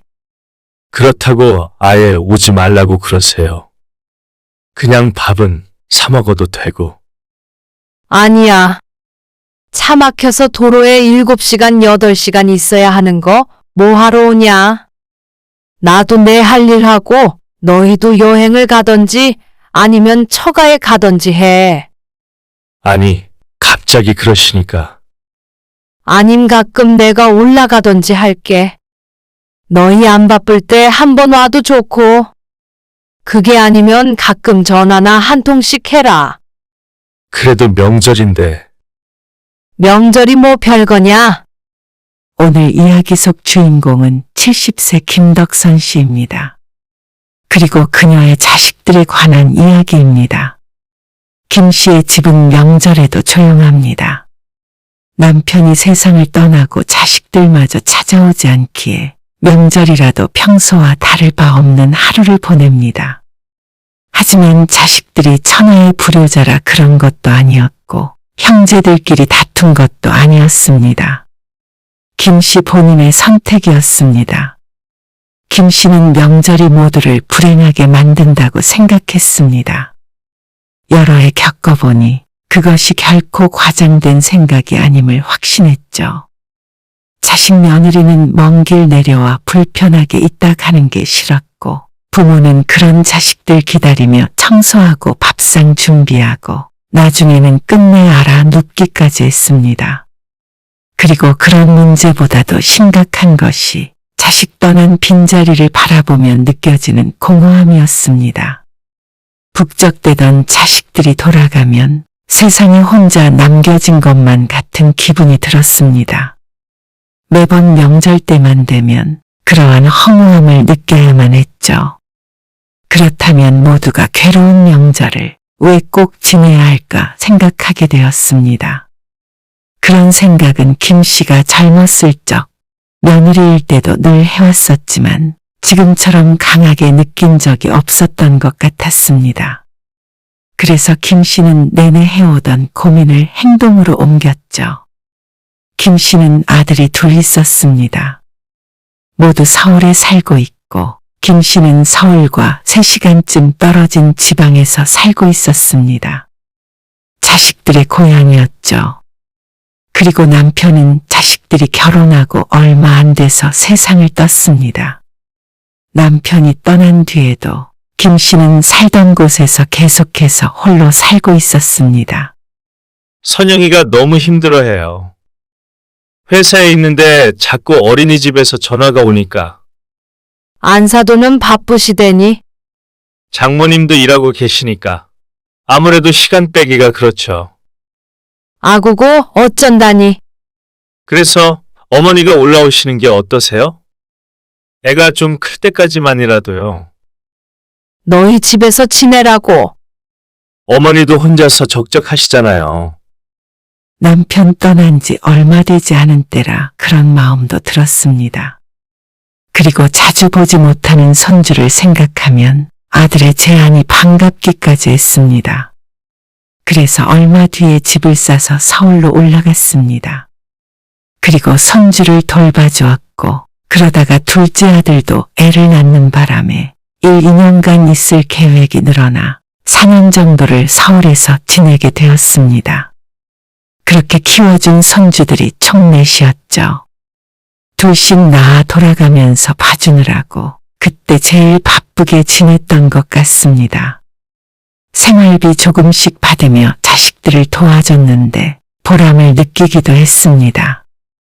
덕분에 다들 어린이집 잘 보내고 아이들도 어느 정도 커서 한숨 돌린다고 했으니 말이죠. 저희는 이제 안 도와주셔도 돼요. 어머니도 힘드시니까. 둘째 아들이 어느 날 힘겹게 얘기를 꺼냈습니다. 더 이상 도움이 필요 없다고 말이죠. 그냥 편하게 얘기하면 될 텐데 어찌나 말을 꺼내는 게 불편해 보이던지 보는 김 씨가 다 안쓰러울 정도였습니다. 알았어. 곧 짐 싸서 내려갈게. 서운하신 건 아니죠? 어머니 더 계시고 싶으면 계셔도 되고요. 전 그냥 어머니가 그 편이 더 편하실 것 같아서. 맞아. 나도 언제까지 여기 있을 수는 없지. 가끔씩 내려가서 집을 돌보긴 했지만 주택이고 밭도 딸려 있어서 아이들이 조금 큰 뒤로는 김 씨는 다시 집으로 내려왔습니다. 계속해서 아들네에 얹혀서 살 수도 없었고 김 씨도 자신이 집이 훨씬 편하고 좋았습니다. 어머니, 이번 어버이날에 못 내려가서 죄송해요. 아이고, 죄송하긴. 바쁜데 어떻게 내려와? 그것도 평일에. 명절에 애들이랑 내려갈게요. 그래, 그때 보자. 어버이날 이런 건 신경 쓰지 말고. 다시 시골로 내려오니 적막한 집이 김 씨를 반겼습니다. 자식들이 북적북적대던 곳에 살다가 몇 년 만에 혼자 있게 되었기에 어색하기도 했고 벌써부터 자식들이 보고 싶기도 했습니다. 그나마 동네 친구들이 있어서 외롭진 않았으나 아들네 전화를 늘 기다렸죠. 멀리 살기에 보고 싶다고 수시로 볼 수 있는 건 아니었지만 명절 같은 때 가끔 보면 좋았습니다. 내 자식들인데 안 좋을까요? 그리고 명절이 다가오자 김 씨는 무척 바빠졌습니다. 연휴가 시작되기도 훨씬 전부터 집안 곳곳을 청소하기 시작했습니다.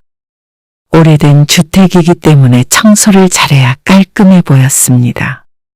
그렇지 않으면 혹시라도 며느리들이 흉볼까 싶어서 거진 일주일 내내 청소만 한 듯 했습니다. 마당에서 뭐해? 집 앞을 지나가던 이웃이 담장 위로 고개를 빼꼼히 내밀고 물었습니다. 불이 많이 나서 뽑고 있었지. 아이고, 자식들 온다고 떼 빼고 광내고 있네. 마당이 멀끔해. 한쪽에 쌓여있던 쓰레기들도 태워버리고 시멘트 마당은 물 청소까지 해서 이웃의 말처럼 깔끔해 보였습니다. 그런데 동네 풍경이 다 비슷했습니다. 김 씨에게 말을 건 이웃도 집안 이불 빨래를 싹 했다며 허리를 두드리고 지나갔습니다. 그리고 김 씨의 마당 한켠에는 이불들이 잔뜩 널어져 있었죠. 명절만 되면 조용하던 마을에 활기가 도는 듯 했습니다. 아마 부모 마음이 다 같기 때문인 듯 했습니다. 그리고 명절 연휴가 되자 일찌감치 눈이 떠졌습니다. 5시에 일어나서 씻고 주변 정리를 한 뒤에 집을 나섰습니다. 이것저것 사야 할 것이 많아서 읍내에 다녀와야 했습니다. 바퀴 달린 장바구니를 들고 가서 한참 뒤에 자식들 먹일 음식을 한가득 실어 돌아왔죠. 두 아들 내외와 손주 넷이 오기 때문에 만만치 않은 양의 음식이 필요했습니다. 당장 저녁에 도착할 자식들을 생각하자 김 씨의 마음이 급해졌습니다. 차례는 지내지 않아도 오늘 저녁과 다음날 아침까지 먹을 밥을 차려야 했죠. 잠깐만, 이제 전을 부치고, 잡채도 하고. 아이고, 정신이 없네. 며느리가 둘이지만 일하며 애 키우느라 고생하는 며느리들에게 명절에까지 일을 시킬 수는 없었습니다. 그래서 자식들 오기 전에 모든 걸 준비해 놓을 생각이었습니다. 남편이 떠나고 난 뒤부터는 차례는 지내지 않았지만 그래도 바쁜 이유가 있었죠. 김 씨는 종일 총총거리며 왔다 갔다 했습니다. 아이고, 손모가. 칼질을 하는데 손목에 시큰시큰한 통증이 느껴졌습니다. 원래도 좋지 않았던 손목이 손주들 키우며 더욱 악화되었습니다. 종일 칼질을 하고 냄비를 들고 했더니 보호대를 찾아 껴야 했습니다. 저희 왔어요. 잘 지내셨어요? 늦은 오후가 되자 자식들이 도착했습니다. 일찍 출발했는데도 차가 많이 막혔다며 피곤한 기색을 보였습니다. 김 씨는 자식들의 얼굴을 보자 피곤함을 잊었습니다. 두 아들네가 연이어 도착하자 썰렁했던 집이 북적거렸습니다. 아이들은 뛰어다녔고 누구는 서 있고 누구는 앉아 있고고 정신이 산만했습니다. 나가서 바람 좀 쐬고 와야겠다. 종일 운전했더니 뻐근하네. 아이들도 아들네를 따라 나갔습니다. 순식간에 집이 다시 조용해졌습니다. 김 씨는 그 가운데 조용히 저녁밥 준비를 했습니다. 마당에서 아이들 웃음소리가 들리고 압력밥솥이 도는 소리가 나자 사람 사는 집 같은 느낌이 들었습니다. 이래서 말년의 노인들이 자식들과 함께 살기를 바라나 싶었습니다. 어머, 식사 준비를 벌써 하셨어요? 도와드리려고 했는데. 아니야. 오전에 진작에 다 준비해 놓은 거야. 이 많은 음식을 혼자서요? 천천히 했어. 아들네가 들어왔고 거실엔 밥상이 차려져 있었습니다. 잔치상이 따로 없었죠. 이 상을 차리기 위해 새벽부터 그렇게 부지런히 움직인 것이었습니다. 손목이 아직도 아프세요? 작은 아들이 보호대를 가리키며 물었습니다. 그냥 좀 시큰거려서. 그러자 아들이 고개를 끄덕이며 식사를 계속했습니다. 그리고 식사를 한 뒤에 정리를 하는데 큰 며느리가 말했습니다. 설거지 같이 할까요? 그러면 옆에서 상에 있는 거 좀 옮겨줘. 김 씨가 설거지를 도맡아 했고 옆에서 며느리들이 거들었습니다. 이리 줘. 마무리는 내가 할 테니까 앉아서 쉬어. 저 그럼 애들 좀 씻길게요. 그래, 애들은 잠잘 준비해야지. 뒷정리를 마친 뒤에 김 씨는 또다시 분주히 자식들의 이부자리를 봐줬습니다. 가만히 있어봐. 작은 방에 이불 깔아줄게. 오늘 낮에 걷어와서 햇빛 냄새가 나는 보송보송한 이불이었죠. 애들 지금 안 자요. 좀 놀다가 자게 하려고요. 먹고 놀다 보니 시간이 다소 늦었지만 다들 노느라 정신이 없었습니다. 어른은 어른끼리 아이들은 아이들끼리. 반면에 김 씨는 이제 지쳤습니다. 하루가 마치 48시간처럼 느껴졌습니다. 오후 9시쯤 된 시각이었지만 새벽이라도 된 듯한 기분이었죠. 어머니, 오징어 같은 거 있어요? 거실에 둘러앉아 맥주를 마시던 큰아들이 물었습니다. 그리고 그 소리에 소파에 기댄 채로 바닥에 쪼그려 앉아있던 김 씨가 화들짝 놀라 졸다 깼습니다. 뭐라고? 어머니, 피곤하면 들어가 주무세요. 아니야, 못할라 그랬어? 마른 안주 같은 거 있어요? 잠깐만 기다려라. 김 씨는 몸을 일으켜 부엌으로 들어가 간단히 안주할 것들을 챙겨 나왔습니다. 너희는 언제 자려고 그래? 아직 10시도 안 됐는데 벌써 자요? 하긴 자식들에게는 지금이 한창 때일 듯 했습니다. 아들 며느리도 모두 바쁘니 같은 서울에 살지만 이렇게 함께 모일 일이 많지 않을 것이었습니다. 그럼 더 놀다 자. 나는 먼저 들어갈 테니까. 김 씨는 10시 반까지 눈을 부릅뜨고 버티다 못해 항복 선언을 했습니다. 그때까지 손주들도 여전히 말똥말똥했죠. 김 씨는 방으로 들어가 누웠습니다.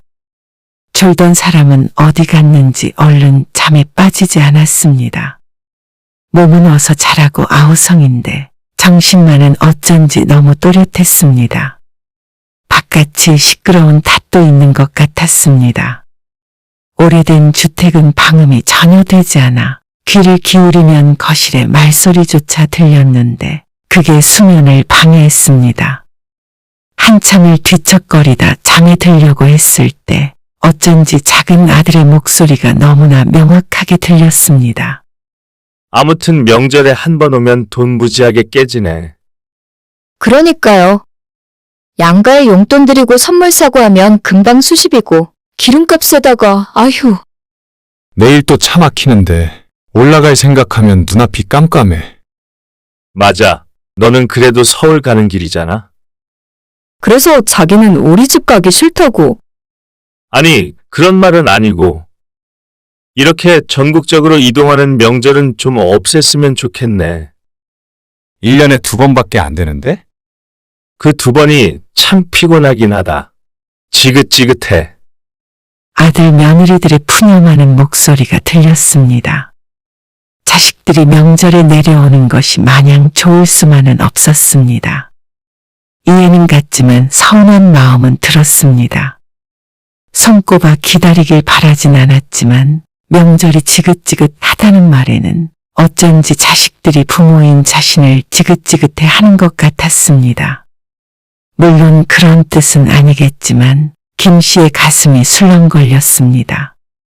괜히 하나 있는 부모 때문에 자식들이 먼 길을 오게 만든 것 같았죠. 이번에는 시끄러워서가 아니라 생각이 많아져서 잠이 오지 않았습니다. 그래서 자식들이 새벽 늦게 잠들고 나서야 겨우 김 씨도 생각을 멈출 수가 있었습니다. 그리고 김 씨는 6시에 눈을 떴습니다. 다들 꿈나라였는데 아들네가 9시에 일찍 출발해야 한다고 해서 이르게 아침 식사를 준비할 생각이었습니다. 늦게 잠든 손주들이 깰까봐 살금살금 걸었습니다. 냄비 소리도 들리지 않게 조심하느라 떡국을 끓이는데도 한참 걸렸죠. 7시 반이 돼서 자식들을 깨워 밥을 먹였습니다. 얼른 가봐야 된다면서. 차 막히니까 어여가. 아직 9시가 되지 않은 시각이었지만 어쩐지 마음이 급해졌습니다. 잠시만요. 그래도 세배는 해야죠. 아이고, 맞네. 세배도 얼른 해. 차가 막혀서 불만이라는 소리를 들으니 서두르지 않을 수 없었습니다. 번갯불에 콩 볶아 먹던 세배를 끝내고 지난 저녁에 자식들에게 받았던 용돈에 좀 더 얹어서 손주들에게 나눠줬습니다. 왜 이렇게 많이 주냐고 사양을 했지만 그래야 김 씨의 마음이 편할 것 같았습니다. 이제 어서 가봐. 이거 혼자 다 치우시게요? 천천히 치우면 돼. 어차피 너희 가면 할 일도 없어. 며느리들이 머뭇거리며 서로 눈치를 보았습니다. 김 씨가 재촉하자 아들들이 나서서 짐을 챙겼습니다. 진짜 괜찮으시겠어요? 아, 괜찮대도. 설거지만 하면 되는데 때로 할 거 뭐 있어. 그럼 어머님, 저희 가볼게요. 지금 찍어보니까 벌써 차 막히는 것 같아요. 김 씨가 대문 밖까지 나가서 두 차가 출발하는 것을 지켜보았습니다. 그리고 차의 뒷공무니가 시야에 걸리지 않을 때까지 손을 흔들었죠. 잠시간 바깥에 서 있던 김 씨가 뒤를 돌아 대문을 닫았습니다. 살커덩 울리는 소리가 유난히도 큰 것 같았습니다. 자식들이 떠난 자리는 고요했지만 무척 어수선했습니다. 딸이라도 한 명 있었으면 또 누군가 오겠지만 김 씨의 집은 이것으로 명절이 끝이 났습니다. 빈 그릇들을 치우면서 김 씨의 마음엔 두 가지 감정이 떠올랐습니다. 갑자기 썰렁해지니 쓸쓸한 것 같기도 하고 다들 갔으니까 이제 좀 쉬겠구나 싶기도 했습니다. 밥상을 전부 치우고 청소도 대충 마치자 벌써 점심시간이 되었습니다. 점심을 차릴 기운은커녕 손 하나 까딱할 힘도 없었습니다. 김 씨는 오후 내내 누워 있었습니다. 안 그래도 좋지 않은 허리와 관절 같은 데가 비명을 지르듯이 삐그덕거렸습니다. 아고고! 곡소리가 절로 나왔죠. 특히나 잠깐 일어나려고 바닥을 짚자 정말로 입에서 비명이 튀어나왔습니다. 물에 젖은 보대를 벗어냈더니 손목이 아팠습니다. 이튿날까지도 칼질 한 번도 할 수가 없자 연휴가 끝나고 병원에 가야 했습니다. 아이고, 명절에 무리 많이 하셨나 보네요. 손목 상태가 좋지 않다며 의사가 혀를 찼습니다. 이게 손목 터널 증후군이라고 하거든요. 명절 지나고 병원에 많이들 오시는데 환자분은 원래 안 좋아서 보호대 잘 차고 생활하세요. 그게 아니면 수술도 한번 고려해 보시면 좋을 것 같네요. 수술이라는 말에 지레 겁을 먹었습니다. 우선은 물리치료를 받고 약만 받고 왔지만 통증은 여전했습니다. 몸에 무리가 왔는지 몸살까지 겹쳐서 며칠 동안 아주 혼이 났습니다. 그래도 물리치료를 받고 병원에 다니면서 몸은 많이 나아졌습니다. 손목도 수술까진 생각하지 않을 정도로 호전이 되었죠. 하지만 이제는 다른 게 문제였습니다. 김 씨는 TV를 보다 말고 멍하니 생각에 잠겼습니다. 딱히 무슨 생각을 한 건 아니었고 요즘 들어 때때로 그랬습니다. 한 군데만 멍하니 바라보는 걸 스스로 깨달을 때면 고개를 흔들곤 정신을 차렸는데 주기가 점점 짧아지는 것 같았죠. 어쩔 때는 끓이던 국이 졸아서 다 탈 때까지 그러고 있던 적도 있었습니다. 가만 생각해보면 그렇게 멍하게 있을 때는 자식 생각을 했던 것 같았습니다. 명절에 저기서 애들이 이랬지 저랬지 하며 말이죠. 이것도 명절이 지난 후유증인가 싶었습니다. 손목의 통증처럼 말이죠. 김 씨에겐 그런 공허함과 우울함이 있었습니다. 본래 떠난 사람은 몰라도 남겨진 사람은 더 진하게 느껴지는 감정이었습니다. 하지만 1주가 지나도 2주가 지나도 나아질 기미가 보이지 않았습니다. 나중에는 머리도 아파왔고 소화도 잘 안 되는 것 같은 기분이 들었습니다. 그냥 기분 문제가 아니라 큰 병이라도 걸린 것이 아닐까 생각이 들 정도였습니다. 그거? 나도 그래. 오랜만에 마을회관에 가서 털어놓자 너도 나도 공감을 했습니다. 이게 무슨 전염병이라도 되나 싶어서 어리둥절해 했는데 이웃이 말했습니다. 명절 우울인가 뭔가 그렇대. 역시나 명절 후유증이 맞는 모양이었습니다. 마음이 허전하고 그렇지? 자꾸 한숨 나고. 자식들 왔다 가면 다 그래. 자기는 몇 년 자식들이랑 살다 왔으니까 많이 못 느낀 거지. 나는 변비도 생겼어. 그거랑 무슨 상관이야? 아, 그렇다니까. 막잠을 많이 자도 계속 피곤하고. 그런데 설명하는 증상이 꼭 김 씨의 이야기를 하고 있는 것 같습니다. 나는 안 그런데. 아, 하나 있는 자식 이민 갔으니까 그렇지. 명절에 아무도 안 왔으니까 간 다음에 허전한 것도 모르는 거 아니야. 자식이 해외에 살아서 명절에 아무도 안 왔다던 이웃은 멀쩡했습니다. 아이고, 아무튼 요즘 마음이 싱숭생숭해. 젊었을 적에는 내가 왜 시댁에 가야 하나 그 생각만 했는데 나이 들고 나니까 노인네들도 참 그랬겠구나 싶어. 그 말에 김 씨도 고개를 주걱거렸습니다. 무슨 말인지 알 것 같았습니다. 나는 어쩔 땐 자식들 안 왔으면 한다니까. 왔다 가면 마음만 술렁거리고 온다고 부모를 반기기나 하나? 마지 못해 온 거 눈에 뻔히 보여. 며느리는 죽상을 하고 있고 그럴 거면 왜 오는지 모르겠네. 그리고 꼭 지들끼리 싸워요. 아이고, 우리 며느리는 저번에 명절만 다가오면 가슴이 콩닥거리고 답답하다 그러던데 입맛도 없고 오기 전부터 우울하다고. 그렇게 자기가 말해? 전에 들었지. 그러면서 한참을 며느리에 대한 얘기로 이야기꽃을 피웠습니다.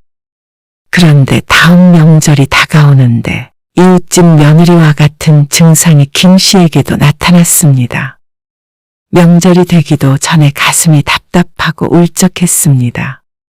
자식들이 온다고 그러면 반갑기부터 해야 하는데 꼭 그렇지가 않았습니다. 자식들이 밤에 나누었던 얘기들도 생각이 났고 내내 고생하다 알아 누웠던 것, 자식들 떠난 뒤 느낀 감정들, 그런 것들이 생각이 났습니다. 그걸 이번에 또 겪어야 된다고 생각하니 벌써부터 소화가 안 되는 듯 했죠. 아무리 그래도 시간은 가고 명절은 다가왔습니다. 명절을 일주일 앞두고 김 씨는 농에서 이불을 꺼내 빨았습니다. 세탁기가 하루 종일 돌아갔습니다. 그리고 그걸 들고 왔다 갔다 하며 마당에 널었는데 한숨이 나왔습니다. 이번 명절에 하루 일찍 할게요. 현성이네도 그렇게 하겠대요. 뭐? 그럼 이틀 밤을 자고 간다고? 네, 연휴가 길잖아요. 하루 자고 다시 올라오는 것도 피곤하니까요. 그래서 연휴가 시작되기 전날에 오겠다는 아들. 그때가 차가 덜 막히긴 할 것 같기도 하고요. 그래. 네, 그럼 그때 뵐게요. 김 씨는 어쩐지 크게 기뻐하질 못했습니다. 보통의 부모라면 자식이 하루라도 더 자고 가길 바라는 게 맞겠지만 김 씨도 김 씨의 마음을 잘 알지 못했습니다. 매우 복잡한 기분이라는 것만 알았죠. 한편으론 궁금하기도 했습니다. 그렇게 명절이 지긋지긋하다는 자식들이 진정으로 이틀이나 김 씨의 집에서 묵는 걸 원하는 것인지 아니면 정말 차가 덜 막히는 게 좋아서 하루 더 있겠다는 것인지 몰랐습니다. 그것도 아니면 혼자 사는 노인네가 딱해서 그럴지도 몰랐죠. 하지만 김 씨도 마냥 달갑지만은 않은 게 사실이었습니다.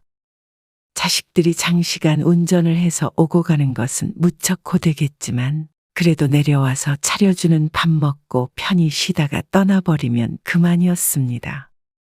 그리고 그 후유증은 김 씨가 감당해야 했습니다. 모두가 불행한 명절. 그 말이 딱 맞는 듯 했습니다. 자식들은 내려오길 싫어하고 부모는 몸 상하고 우울해지고 과연 누구를 위한 명절인가 싶었습니다.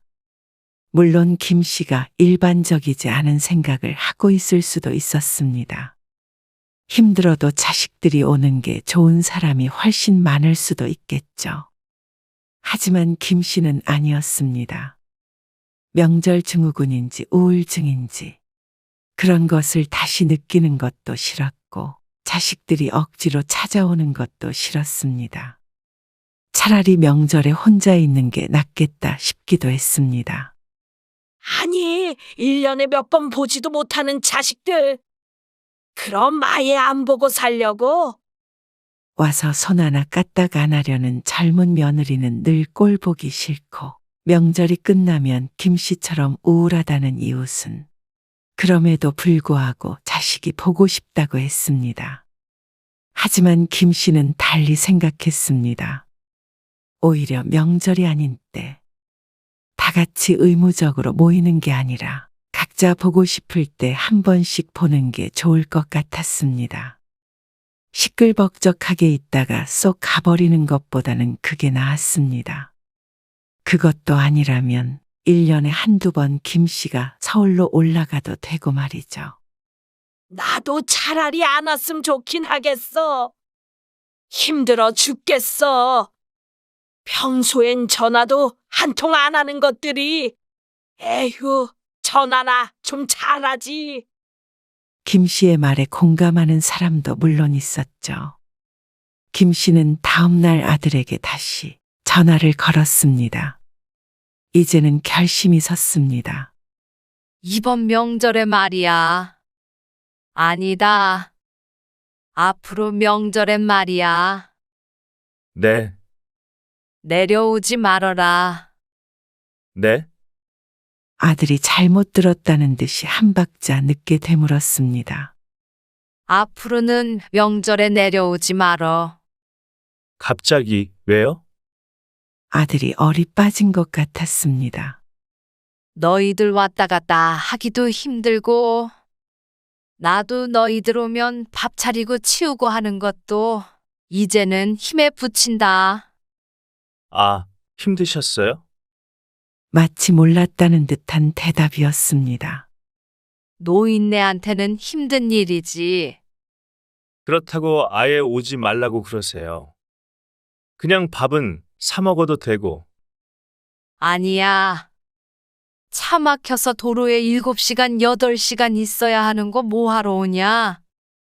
나도 내 할 일하고 너희도 여행을 가던지 아니면 처가에 가던지 해. 아, 갑자기 그러시니까. 아들은 어떻게 반응해야 할지 모르는 듯 망설였습니다. 김 씨의 말이 기쁜 건지 싫은 건지 몰랐습니다. 가끔 내가 올라가던지 할게. 너희 안 바쁠 때 한번 와도 좋고. 그게 아니면 전화나 한 통씩 해줘라. 명절에 왔다가 평소엔 전화도 잘 안 하는 것보다는 김 씨도 그게 좋았습니다. 그래도 명절인데. 명절이 뭐 별거냐? 아, 네, 뭐, 알겠어요. 그러면 이번부터요? 그래. 나도 청소하려다가 도저히 힘들어서 더는 못하겠어서 전화 걸었다. 네, 알겠어요. 애엄마한테도 그렇게 전할게요. 그래. 김 씨는 전화를 끊고 나서 작은 아들에게도 전화를 걸었습니다. 아들이 받질 않자 며느리에게 했죠. 작은 며느리는 김 씨의 말을 듣자마자 기쁜 기색을 숨기지 못했습니다.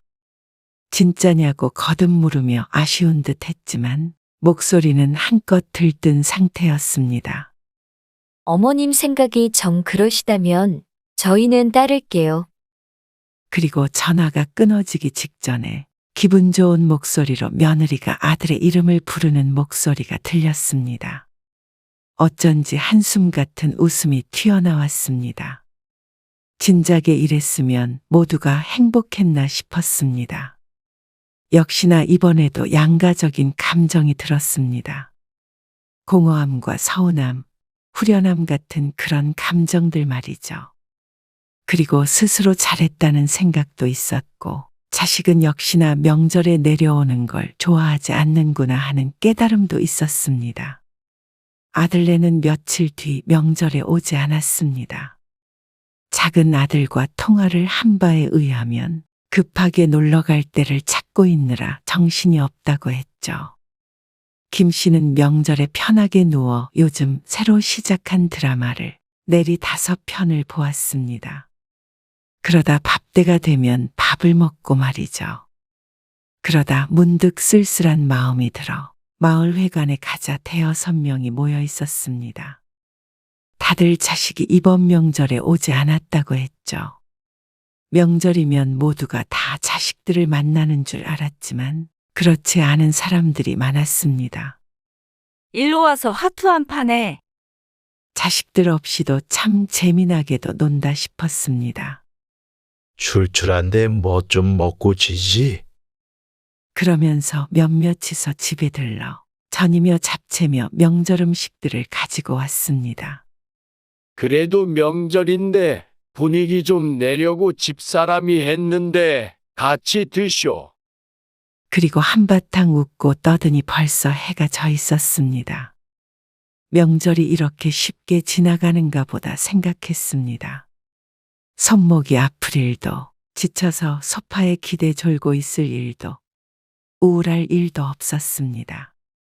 여느 때보다 좀 더 신나는 하루일 뿐이었습니다. 김 씨는 집에 돌아와 마지막으로 조용히 드라마 하나를 더 보다가 스르르 잠들었습니다. 그리고 다음 명절에도 자식들은 오지 않았습니다. 그 사이에 큰아들만 잠시 왔다 갔는데 그때 아들과 밥 한 끼 같이 먹었습니다. 그때가 오히려 명절보다 좋았습니다. 다음에는 손주들도 데리고 한번 들르겠다고 하고 아들은 떠났고 작은 아들도 명절에 오는 대신 그전보다 자주 전화를 했습니다. 아무래도 이렇게라도 해야 마음이 편한 것 같았습니다. 김 씨는 그게 오히려 좋았습니다. 혼자 남은 부모 명절에도 안 찾아오냐 누군가는 욕할 수도 있겠지만 이게 김 씨도 자식들도 행복한 거라고 생각하면 명절 같은 건 별것도 아니었습니다. 아니, 오히려 김 씨는 더 이상 자식이 중심인 삶이 아닌 내가 중심인 삶에 대해서 생각하는 계기가 된 것 같았습니다. 이제 70이지만 남은 인생은 그렇게 살아가기로 했죠.